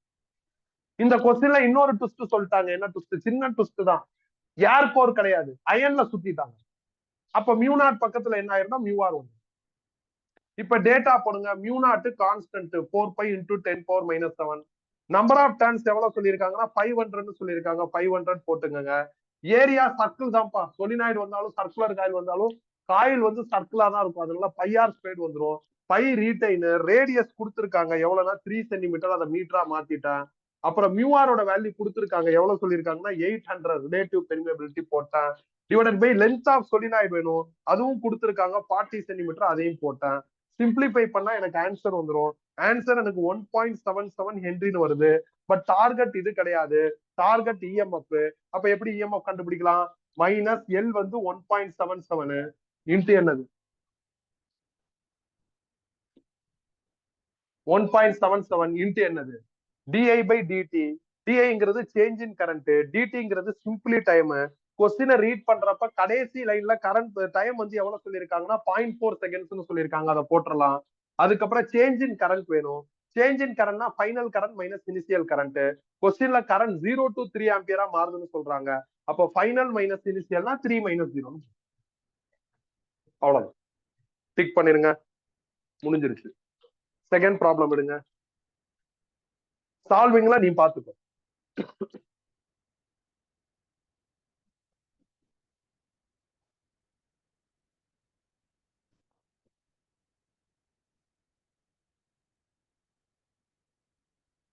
The current in a circuit drops from 10 ampere to 2 ampere in 0.1 seconds.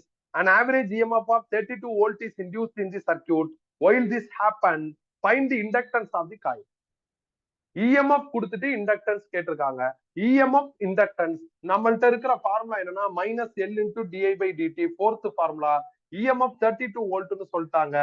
L கண்டுபிடிக்கணும். DI னா சேஞ்ச் இன் கரண்ட்.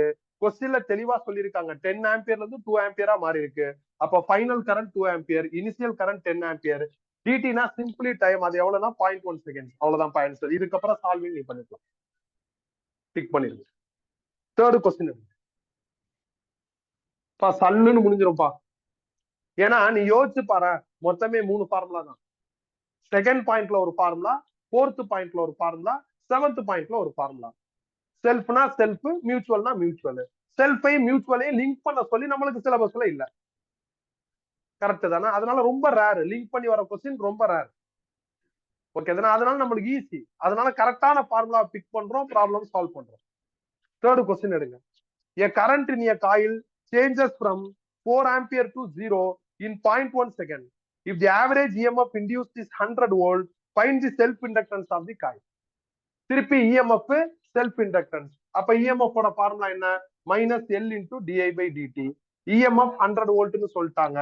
L கண்டுபிடிக்கணும். dt வந்து கரண்ட் டைம், அது 0.1 செகண்ட் சொல்லிட்டாங்க. DI கரண்ட், அது எவ்வளவுல இருந்து எவ்வளவுக்கு குறையுதுன்னா 4ல இருந்து 0.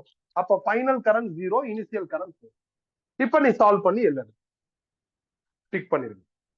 ஃபோர்த் கொஸ்டின் எடுங்க, இம்பார்ட்டன்ட் போடுங்க.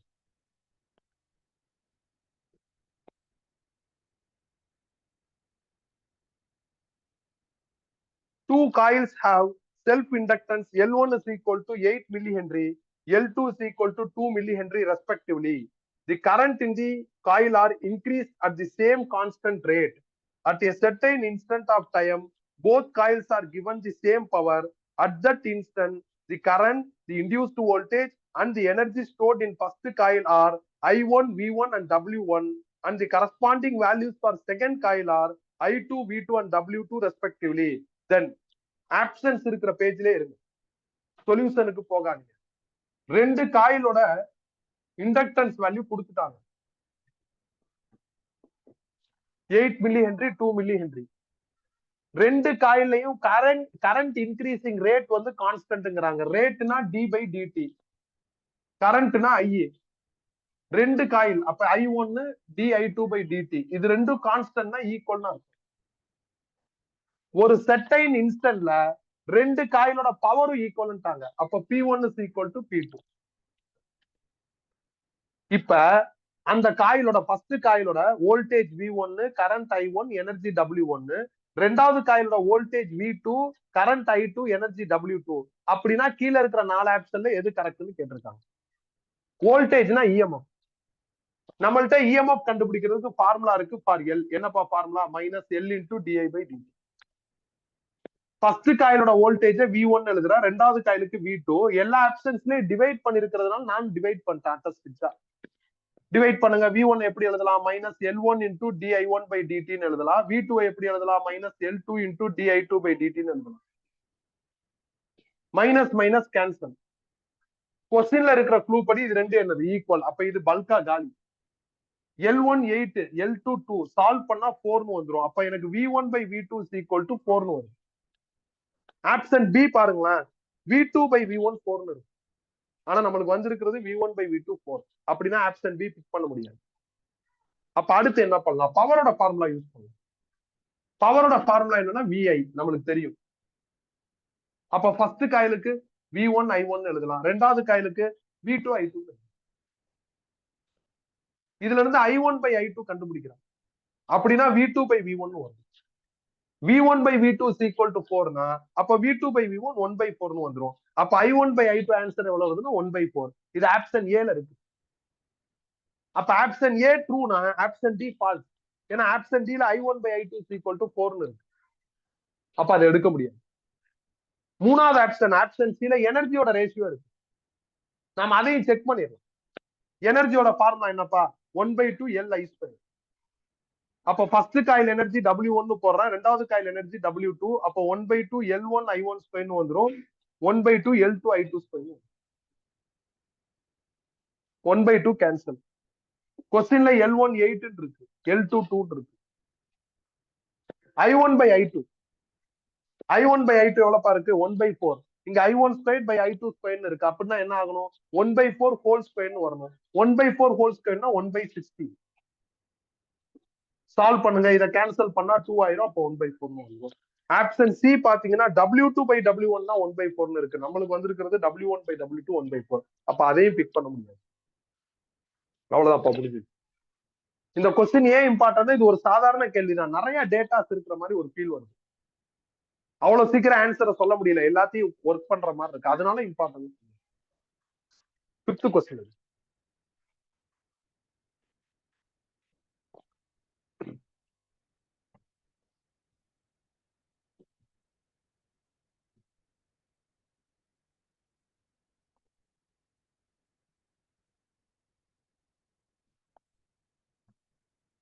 A 2200 tan solenoid has a length of 37 centimeter and a cross-sectional area of 17.2 centimeter square. The current passing through the inductor is 5.2 ampere. How much energy is stored in the inductor per unit volume? கவனிங்க, energy stored per unit volume கேக்குறாங்க. பொதுவா பிசிக்ஸ்ல டினாமினேட்டர்ல ஒரு term வருதுன்னா முன்னாடி யூனிட்ங்கிற வார்த்தையை போடுவாங்க. அந்த வார்த்தையை அவாய்ட் பண்ணிட்டு ஃபார்முலா ரெடி பண்ணு. அப்ப எனர்ஜி ஸ்டோர்டு பெர் வால்யூம், அதுக்கு என்ன அர்த்தம்னா எனர்ஜி பை வால்யூம்னு அர்த்தம். எனர்ஜியோட ஃபார்முலா 1/2 Li². வால்யூம் ஆஃப் சொலினாய்டுங்கிறது ஏரியா இன்டு லென்த். கொஞ்ச நேரத்துக்கு முன்னாடி தான் எனர்ஜி டென்சிட்டின்னு இதை டெரைவ் பண்ணோம். 1/2 ரீடைன் பண்றேன். எல்லோட design formula μ0 n²A/L. I² retain by AL. AA cancel. அப்ப 1/2 μ0 NI/L ஹோல் ஸ்கொயர்னு வரும். டேட்டா எல்லாம் அவைலபிள், போட்டா ஆன்சர் வந்துரும். μ0க்கு 4π × 10⁻⁻7 கான்ஸ்டன்ட். நம்பர் ஆஃப் டான்ஸ் வேணும், 2300 கொடுத்துட்டாங்க. கரண்ட் 5.2 ஆம்பியர், லென்த் 37 சென்டிமீட்டருங்கிறாங்க, மீட்டரா மாத்திட்டா ஹோல் ஸ்கொயர். எனர்ஜியோட யூனிட் ஜூல், வால்யூமுக்கு மீட்டர் கியூப். அப்ப ஜூல் பர் மீட்டர் கியூப் தான் என்னது இதுக்கான யூனிட். முடிஞ்சிருச்சு.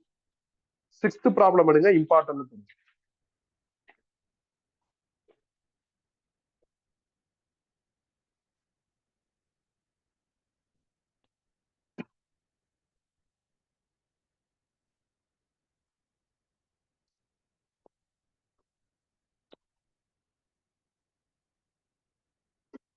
How is the mutual inductance of pair of coil affected when 1 separation between the coil is increased? கவனிங்கப்பா, மியூச்சுவல் இண்டக்டன்ஸ் பிட்வீன் 2 காயில், அதுக்கான formula ready பண்ணியாச்சு. μ0 n1 n2, யார் ஸ்மாலரோ அவங்களோட ஏரியா பை L. இப்ப 2 காயிலுக்கு அக்ராஸா உள்ள செப்பரேஷன் அதிகமாச்சுன்னா மியூச்சுவல் என்ன ஆகும்னு கேக்குறாங்க. குறையும்பா. மியூச்சுவல்ங்கிறதே இங்க இருந்து அங்க எவ்வளவு டிரான்ஸ்பர் ஆகுதோ அதான். அப்ப நான் ஃபர்ஸ்ட் காயில், நீ செகண்ட் காயில்னா என்கிட்ட இருந்து உனக்கு டிரான்ஸ்பர் ஆகும்னா நீ என் பக்கத்துல இருக்கு. நீ ரொம்ப தூரத்துல இருந்தா நான் எப்படி டிரான்ஸ்பர் பண்ண முடியும்? அப்ப செப்பரேஷன் பிட்வீன் காயில் கெட் இன்க்ரீஸ்னா மியூச்சுவல் ஆட்டோமேட்டிக்கா என்ன குறைஞ்சிடும். செகண்ட் டிவிஷன் பாருங்க, number of turns in each coil is increase. Number of turns in each coil n1 n2 ரெண்டும் இன்க்ரீஸ் ஆகுது. அப்ப மியூச்சுவல் என்ன ஆகும்? இன்க்ரீஸ் ஆயிடும். ஏன்னா டைரக்ட்லி ப்ரொபோர்ஷனல். சோ செகண்ட் டிவிஷனுக்கு முடிஞ்சிருச்சு. தேர்ட் டிவிஷன் பாருங்களேன், thin iron sheet is placed between the 2 coils. Iron ferromagnetic material. Some other medium நடுவுல வந்துருச்சுனாவே மியூஆர் வந்துடும். ஃபெர்ரோ மேக்னெட்டிக் மெட்டீரியலுக்கு mu r very very very very greater than 1. அப்ப mu R increase ஆச்சுன்னா M என்ன ஆயிடும்? இன்க்ரீஸ் ஆகும். இது ஃபர்ஸ்ட் டிவிஷன் இருக்குல்ல, டிஸ்டன்ஸ் அதிகமாச்சுன்னா எம் குறையும். இதான் ப்ராக்சிமிட்டி ஆஃப் காயில். இந்த ப்ராக்சிமிட்டி சம்பந்தமா ஒரு எக்ஸ்ட்ரா பாயிண்டையும் நடத்திடுறேன். இப்ப இந்த ப்ராப்ளத்துல ப்ராக்சிமிட்டி பத்தி பேசிட்டதுனால நான் அதையும் சேர்த்து சொல்லிடுறேன். என்னன்னா கொஞ்சம் கவனி. நான் 2 காயில் எடுத்துக்கிறேன். அதுல ஃபர்ஸ்ட் காயில் இப்படி இருக்கு, ரெண்டாவது காயில் இப்படி இருக்கு. இது ஃபர்ஸ்ட் கேஸ். ரெண்டாவது கேஸ்ல நான் ஃபர்ஸ்ட் காயில இப்படி வைக்கிறேன், ரெண்டாவது காயிலே அதே லைன்ல வைக்கிறேன். மூணாவது கேஸ்ல ஃபர்ஸ்ட் காயில நான் இப்படி வச்சிருக்கேன், ரெண்டாவது காயில இப்படி ஓவர்லாப் பண்ணிருக்கேன். இப்ப நான் கரண்ட் பாஸ் பண்ணா எனக்கு ஃப்ளக்ஸ் வந்துடும். இந்த ஃப்ளக்ஸ் இங்க போகணும், அதான் மியூச்சுவல். போகாது, ஏன்னா இது நேரா இப்படிதான் வரும். காயில் இந்த பக்கம் இருக்கு, அப்ப இது இங்க டிரான்ஸ்பரே ஆகாது. அப்ப இதுல மியூச்சுவல் 0. இப்ப நான் ஃபர்ஸ்ட் காயிலுக்கு கரண்ட் பாஸ் பண்ணிட்டேன், ஃப்ளக்ஸ் ப்ரொடியூஸ் ஆகுது. இந்த ஃப்ளக்ஸ் தான் இங்க போகணும், போகும், லைட்டா போகும், ஏன்னா கொஞ்சம் தள்ளி இருக்குல்ல, அதனால லைட்டா போகும். அப்ப மியூச்சுவல் கம்மியா இருக்குல்ல. இப்ப இதுல ஃபர்ஸ்ட் காயிலுக்கு கரண்ட் பாஸ் பண்ணிட்டேன், ஃப்ளக்ஸ் ப்ரொடியூஸ் ஆயிடும், ஃப்ளக்ஸ் ஃபுல்லாவே அதுக்கு போகும். அப்ப இதுல மியூச்சுவல் சூப்பரா இருக்கும். இந்த டயக்ராம் தான் இது. இப்படி ரெண்டையும் ஓவர்லேப் பண்ணி வரைஞ்சா புரியாதுங்கிறதுனால பிரிச்சு வரைஞ்சேன். உங்க புக்ல, ஸ்டேட் போர்ட் புக்கு சரி, சிபிஎஸ்இ புக்கு சரி, எல்லா புக்லயுமே இப்படி இருக்காது டயக்ராம். நல்லா பெருசா 3D வியூல ஒரு காயில் கொடுப்பாங்க. ஃபர்ஸ்ட் காயிலா உள்ள என்ன பண்ணுவாங்கன்னா சின்னதா ஒரு காயில் கொடுப்பாங்க, அதே 3D வியூல பார்க்கவே பயங்கரமா இருக்கும் டயக்ராமா. அதை நம்ம வரைகிறது கஷ்டம். அதனால நீ தாராளமா எக்ஸாம்ல இப்படி வரைஞ்சுக்கலாம். வரைஞ்சுக்கிட்டு நீ என்ன பண்ணலாம்னா ப்ரொசீட் பண்ணலாம். அவ்வளவுதான். நீ இதை பார்த்து பயந்துறாங்க, அவ்வளவுதான். இதான் ப்ராக்சிமிட்டி ஆஃப் மியூச்சுவல் பெட்டரா இருக்கணும். அப்ப ப்ராக்சிமிட்டி நல்லா இருக்கணும். மியூச்சுவல் பெட்டரா இருக்குன்னா ரெண்டும் ஓவர்லாப் ஆயிருக்கும். நம்ம சிலபஸ்ல ஃபுல் மியூச்சுவல் நடக்கிற மாதிரிதான் இது டயக்ராம் செட்டப் கொடுத்துருக்காங்க. இப்படியோ இல்ல இப்படியோ கொடுக்கல. இது சும்மா தெரிஞ்சுக்கிறதுக்காண்டிதான். இதுவும் நான் எழுதி வச்சிருப்பேன், நோட்னு போட்டு கடைசி பக்கத்துல எழுதி வச்சிருப்பேன். நீ எதுவும் எழுத தேவையில்ல. இப்ப 7th கொஸ்டின் எடுங்க.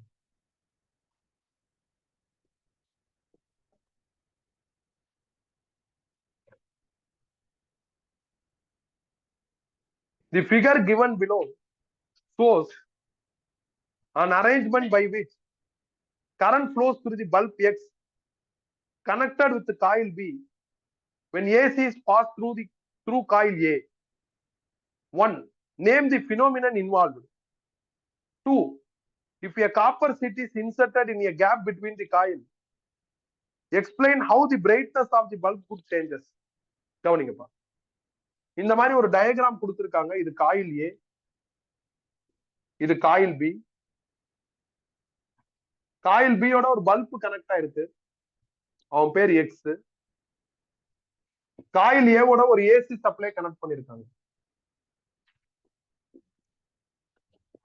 ஏசி சப்ளைனா positive cycle, negative cycle, positive cycle, negative சைக்கிள்னு மாறி மாறி வரும்.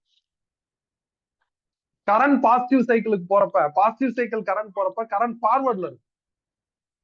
நெகட்டிவ் சைக்கிள் கரண்ட் வரப்ப கரண்ட் ரிவர்ஸ் ஆயிடும். கரண்ட் யாருக்கு போகுதுன்னா இந்த வைண்டிங் தான் போகுது. அப்ப இந்த வைண்டிங்ல பாசிட்டிவ் சைக்கிள் வரப்ப பிளக்ஸ் ஃபார்வர்ட்ல இருக்கும், நெகட்டிவ் சைக்கிள் வரப்ப பிளக்ஸ் ரிவர்ஸ் ஆகும். இந்த வைண்டிங் பக்கத்திலே இது இருக்கு. அப்ப இங்க இருந்து பிளக்ஸ் என்ன ஆகும்னா இங்க டிரான்ஸ்பர் ஆகும். இங்க பிளக்ஸ் வேரி ஆகுறப்ப டிரான்ஸ்பர் ஆன பிளக்ஸ் கண்டிப்பா என்ன ஆகும்? வேரி ஆகும். டிரான்ஸ்பர் ஆன பிளக்ஸ் வேரி ஆச்சுன்னா இங்க இஎம்எஃப் இன்டியூஸ் ஆகும். இன்டியூஸ் ஆகிற இஎம்எஃப்னால பல்ப் என்ன ஆகும்? க்ளோ ஆகும். அப்படின்னா இது மியூச்சுவல் இண்டக்ஷன். ஓகே, அப்ப இந்த பினோமினனுக்கு பேரு மியூச்சுவல். அப்புறம் ஒரு காப்பர் சீட்டு நடுவுல போட்டாச்சு. இப்ப பல்ப் பிரைட்னஸ் என்ன ஆகும்னு கேக்குறாங்க. காப்பர் டயாமேக்னெட்டிக் மெட்டீரியல் பா, அது நம்ம மேக்னெட்டிக் ப்ராப்பர்ட்டிஸ்லயே படிச்சாச்சு. நீங்க மேக்னெட்டிக் பிளக்ஸை இப்படி அனுப்புறப்ப டயா இருந்ததுன்னா டயா வெளியே தள்ளி விட்டுரும், எக்ஸ்க்ளூட் பண்ணும். அப்ப உள்ள வர மேக்னெட்டிக் பிளக்ஸ் டயானால எக்ஸ்க்ளூட் ஆயிருச்சுன்னா இந்த காயிலுக்கு போகவே போகாது. அப்ப பல்ப் பிரைட்னஸ் குறையா க்ளோ ஆகும். இத மெய்ஸ்னர் எஃபெக்ட் சொல்லுவாங்க. நான் அங்க ப்ராப்பர்ட்டிஸ் நடத்துறப்ப மெய்ஸ்னர் எஃபெக்ட்ங்கிற வார்த்தையை ஹைலைட் பண்ணணும். நான் உனக்கு கொடுத்துருக்கிற நோட்ஸ்ல பார்த்தேன்னா இந்த மெய்ஸ்னர் எஃபெக்ட் டயக்ராம் இருக்கும். டயாவில் ஒரு பாக்ஸ் போட்டு டயக்ராம் இருக்கும், ஒரு வட்டமா இருக்கும், லைன் உள்ள வரும். நார்மலா டயானா லைன் வராது, எக்ஸ்க்ளூட் ஆயிரும் அப்படின்னு போட்டிருக்கும். ஓகே, இப்ப நான் தான் டயா அப்படின்னா லைன் வந்துச்சுன்னா, மேக்னெட்டிக் லைன்ஸ் வந்துச்சுன்னா தள்ளி விட்டுருவேன். நான் பேரானா அலோவ் பண்ணிக்குவேன், பெர்ரோனா அலோவ் பண்ணுவேன். அவ்வளவுதான், முடிஞ்சிருச்சு. 8th question.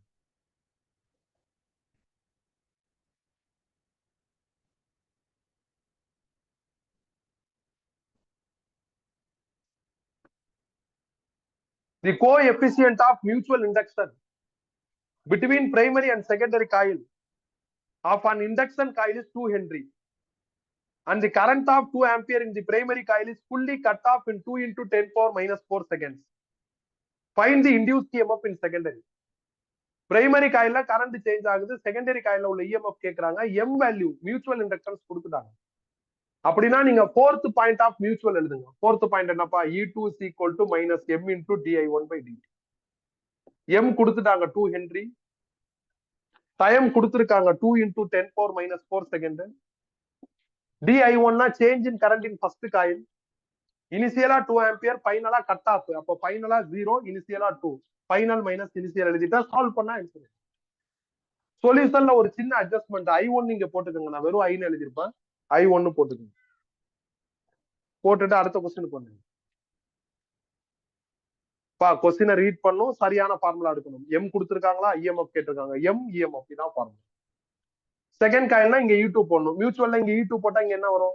I1 வரும். இங்க E1 போட்டா இங்க என்ன வரும்? I2 வரும். அந்த சிமிலாரிட்டி ஃபார்முலாஸ் எல்லாம் நம்ம படிச்சாச்சு. அப்ப அதை கரெக்டா இம்ப்ளிமெண்ட் பண்ணணும்.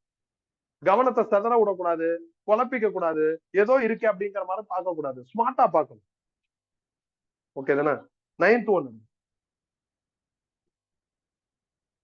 The self-induced EMF of a coil is 25 volt. When the current in it is changed at uniform rate from 10 ampere to 25 ampere in 1 second, the change in energy of the inductant is. Change in energy கேட்டிருக்காங்கப்பா, நான் அதை del U ன்னு எழுதுறேன். Change in energy னா final energy minus initial energy. Final energy na 1/2 energy oda formula 1/2 Li squared. அப்போ 1/2 L final current squared. Initial na 1/2 L initial current squared. ஓகேவா? 1/2 L காமனா இருக்கு, வெளியே எடுத்துட்டேன். ஃபைனல் கரண்ட் கொஸ்டின்ல 25 ஆம்பியர்னு சொல்லிட்டாங்க, இனிஷியல் கரண்ட் 10 ஆம்பியர்னு சொல்லிட்டாங்க. போட்டா ஆன்சர் வந்துடும், எல் வேல்யூ தெரிஞ்சா. அப்ப எல் எப்படி கண்டுபிடிக்கிறது? கொஸ்டினோட பிகினிங்ல இஎம்எஃப் கொடுத்துட்டாங்க. அப்ப இஎம்எஃப் எல், ஃபோர்த் பாயிண்ட் என்னப்பா formula? EMF is equal to minus L into di by dt. EMF 25 volt, L தெரியாது, டிடி 1 செகண்ட்ட்டாங்க, டிஐனா change in current, final current 25, initial current 10. இதுல இருந்து எல் கண்டுபிடிச்சா மைனஸ் 5/3 ஹென்ரின்னு வரும். மைனஸ் ரெஃப்யூஸ் பண்ணிக்கலாம், ஏன்னா எல் காம்பனன்ட்லாம் மைனஸ் வேல்யூ வராது. எல்ல தூக்கி இங்க போட்டா answer.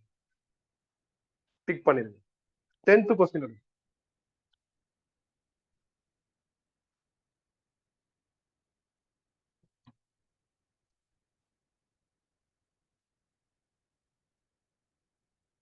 The total number of turns and cross-sectional area in a solenoid is fixed. However, its length L is varied by adjusting the separation between windings. The inductance of solenoid will be proportional to. solenoid oda inductance கேட்டிருக்காங்கப்பா, யாருக்கு proportional to? solenoid oda L formula என்னப்பா? mu naught n squared A by L. Number of turns ஏரியாலாம் பிக்சல்ட்டாங்க, அப்ப இவங்க எல்லாம் constant. அப்ப சொலினாய்டோட inductance capital எல்லோ, லென்த்தும் இன்வெர்ஸ்லி ப்ரொபோர்ஷனல். நீ ஸ்மால் அண்ட் ஃபார்முலா எடுக்கிறாங்க, அவங்க ஸ்மால் அண்ட் பிக்சர்னு சொல்லல. எது பிக்சர்னு சொல்லியிருக்காங்க? கேபிட்டல் தான் பிக்சர்னு சொல்லியிருக்காங்க. அப்படின்னா அது சம்பந்தப்பட்ட ஃபார்முலா எடுக்கிறது நல்லது. 11th கொஸ்டின் ஹோம்ஒர்க்னு போடுங்க. 10 முடிச்சாச்சு, 11 ஹோம்ஒர்க் போடுங்க. 12 எடுங்க.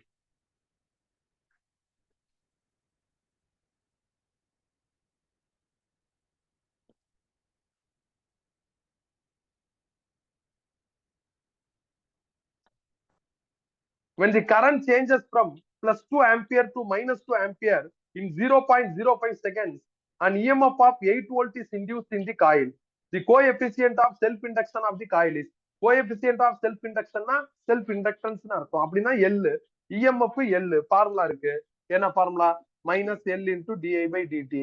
இஎம்எஃப் 8 வோல்ட், எல் தெரியாது. கரண்ட் எவ்வளவு சொல்லியிருக்காங்கன்னா +2ல இருந்து -2க்கு சேஞ்ச் ஆகுது. சேஞ்ச் இன் கரண்ட்னா final current minus initial current. Initial current 2, final current -2. டிடிங்கிறது டைம், அது எவ்வளவு சொல்லியிருக்காங்கன்னா 0.05. சால்விங் நீங்க பாத்துங்க. 13th கொஸ்டின் எடுங்க. இம்பார்ட்டன்ட் போடுங்க.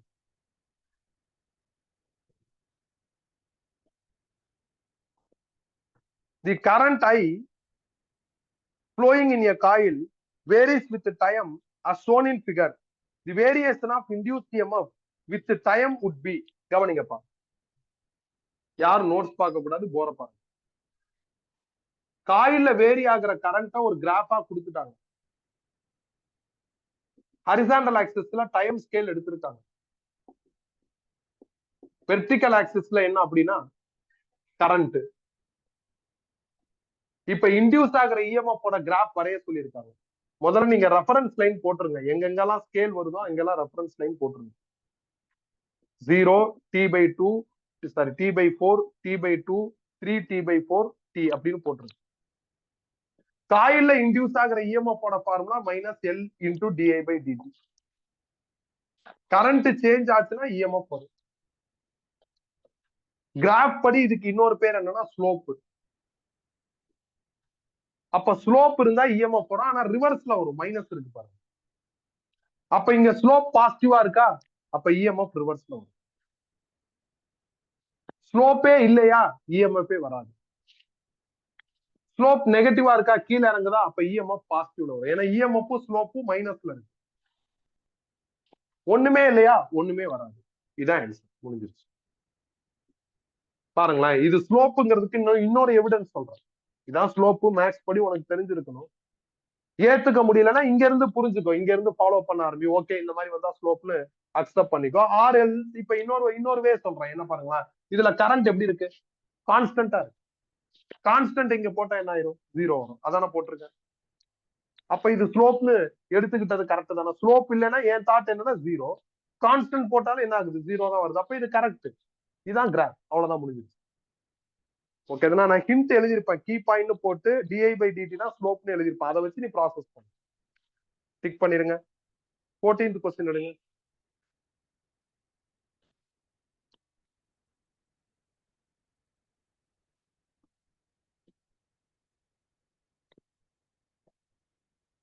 டைம் இல்லை. Determine the self-inductance of 4000 ton air core solenoid of length 2 meter and diameter 0.04 meter. Simple question பா. L கேட்டிருக்காங்க. L ஓட ஃபார்முலா என்னப்பா, μ0 n squared a by e. μ0 4 pi into 10⁻⁻⁷. Number of turns 4000 சொல்லிட்டாங்க. Area கொடுக்கல, diameter தான் இருக்கு. அப்ப ஏரியாவுக்கு பதில் πr² ரீப்ளேஸ் பண்ணுங்க. ரேடியஸ் வந்து 0.02 மீட்டர். டயாமீட்டர் 0.04, அதுல பாதி தான் ரேடியஸ். லென்த் எவ்வளவு சொல்லியிருக்காங்கன்னா 2 மீட்டர். அவ்வளவுதான். அடுத்து 15 எடுங்க. A coil of 200 tons carries a current of 4 ampere. If the magnetic flux through the coil is 6 into 10⁻⁻5 Weber, find the magnetic energy stored in the medium surrounding the coil. காயில்ல store ஆகிற energy கேட்டிருக்காங்க. காயில்ல store ஆகிற energy formula 1/2 Li². I 4 ampere இருக்கு, பிரச்சனை இல்லை. L வேணும். L எப்படி கண்டுபிடிக்கிறது, கிவன் டேட்டால பிளக்ஸ் கொடுத்துட்டாங்க. அப்போ பிளக்ஸுக்கும் எல்லுக்கும் ரிலேட் ஆகிற ஃபார்முலா எடுங்க. செகண்ட் பாயிண்ட் சூஸ் பண்ணுங்க. செகண்ட் பாயிண்ட் படி L = N psi b by I. N கொடுத்திருக்காங்க 200 டன், பிளக்ஸும் கொடுத்துட்டாங்க 6 into 10⁻⁻5.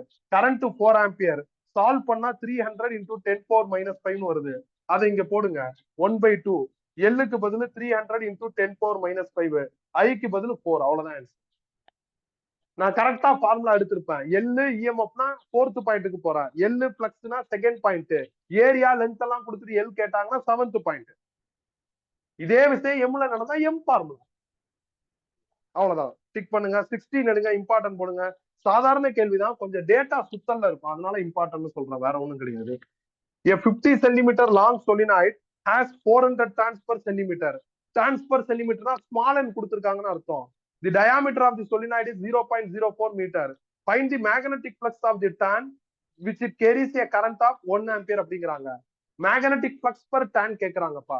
Magnetic flux per turn என்ன பார்த்தோம், psi b கேக்குறாங்கன்னு அர்த்தம். நம்மள்ட்ட செகண்ட் பாயிண்ட் ஃபார்முலா இருக்கு, n psi b is equal to என்னப்பா, li. இதுல இருந்து psi b கண்டுபிடிச்சா என்ன ஆகும், li by n வரும். n வேணும், l வேணும். கரண்ட் மட்டும் தான் இங்க ரெடிமேடா 1 ஆம்பியர்னு இருக்கு, மித்ததெல்லாம் நான் கண்டுபிடிக்கணும். ஸ்மால் n கொடுத்துருக்காங்க, அதுல இருந்து கேபிட்டல் n கண்டுபிடிச்சிடலாம். Small n is equal to capital n by l. இதுல இருந்து கேபிட்டல் n கண்டுபிடிச்சா ஸ்மால் n l வந்துரும். ஸ்மால் nங்கிறது 400 டான்ஸ் per சென்டிமீட்டர் இருக்கு, அதை மீட்டரா மாத்திட்டேன். லென்த் 50 சென்டிமீட்டர் இருக்கு, சால்வ் பண்ணா கேபிட்டல் n கிடைச்சிருச்சு, அவைலபிள். இது மட்டும் பத்தாது, எல் வேற வேணும். ஸ்மால் n ரெடிமேடா கிவன்ல இருக்கிறதுனால எல்லோட formula in terms of small nல எடுங்க. என்ன ஃபார்முலா வரும், mu naught n squared AL. Mu நாட்டுக்கு பதில் 4 பை இன்டூ 10 பவர் -7. ஸ்மால் nக்கு பதில் 400 டான்ஸ் per சென்டிமீட்டர் மீட்டரா மாத்திட்டேன். நெக்ஸ்ட் ஏரியாவுக்கு பதில் pi r squared, pi retain. Radius எவ்வளவு சொல்லியிருக்காங்கன்னா டயாமீட்டர் 0.04 இருக்கு, அப்ப ரேடியஸ் அதுல பாதி 0.02 ஹோல் ஸ்கொயர்டு, லென்த் 50 சென்டிமீட்டர். இப்ப எல்லா டேட்டாவும் கிடைச்சிருச்சு, அதை தூக்கி இதுல போட்டா ஆன்சர். ஸ்மால் n இருக்கிறதுனால நான் இம்பார்ட்டன்ட் சொல்றேன், மற்றபடி இது கஷ்டமான ப்ராப்ளம் நான் சொல்ல வர மாட்டேன். இதுல எதுவுமே இதுவரை கஷ்டம்லாம் கிடையாது. மேபி அந்த கிராஃப் பேஸ்ட் ப்ராப்ளம் மட்டும் நீ கொஞ்சம் யோசிக்கிற மாதிரி இருக்கும், மற்றதெல்லாம் ஸ்ட்ரெயிட் ஃபீடிங் அண்ட் கெட்டிங் தான். டிக் பண்ணிருங்க. ஸோ 17 எடுங்க. ஸோ 14 ஓவர், 15 ஓவர், 16 ஓவர், 17 எடுங்க.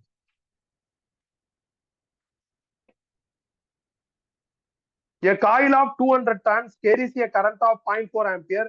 If the magnetic flux of 4 milliweber is linked with each turn of coil, then find inductance of the coil. Flux கொடுத்துட்டு inductance கேட்டிருக்காங்கப்பா. அப்படின்னா நம்ம formula படி second point formula எடுக்கலாம். Second point formula படி L is equal to என்னப்பா, n into psi b by ia. n கொடுத்திருக்காங்க 200 tons, flux per turn கொடுத்திருக்காங்க 4 milliweber, வெப்பருக்கு மாத்திட்டேன். Current கொடுத்திருக்காங்க எவ்வளவு அப்படின்னா 0.4 ampere. அவ்வளவுதான். இதுவும் சிம்பிள் தான். 18 எடுங்க.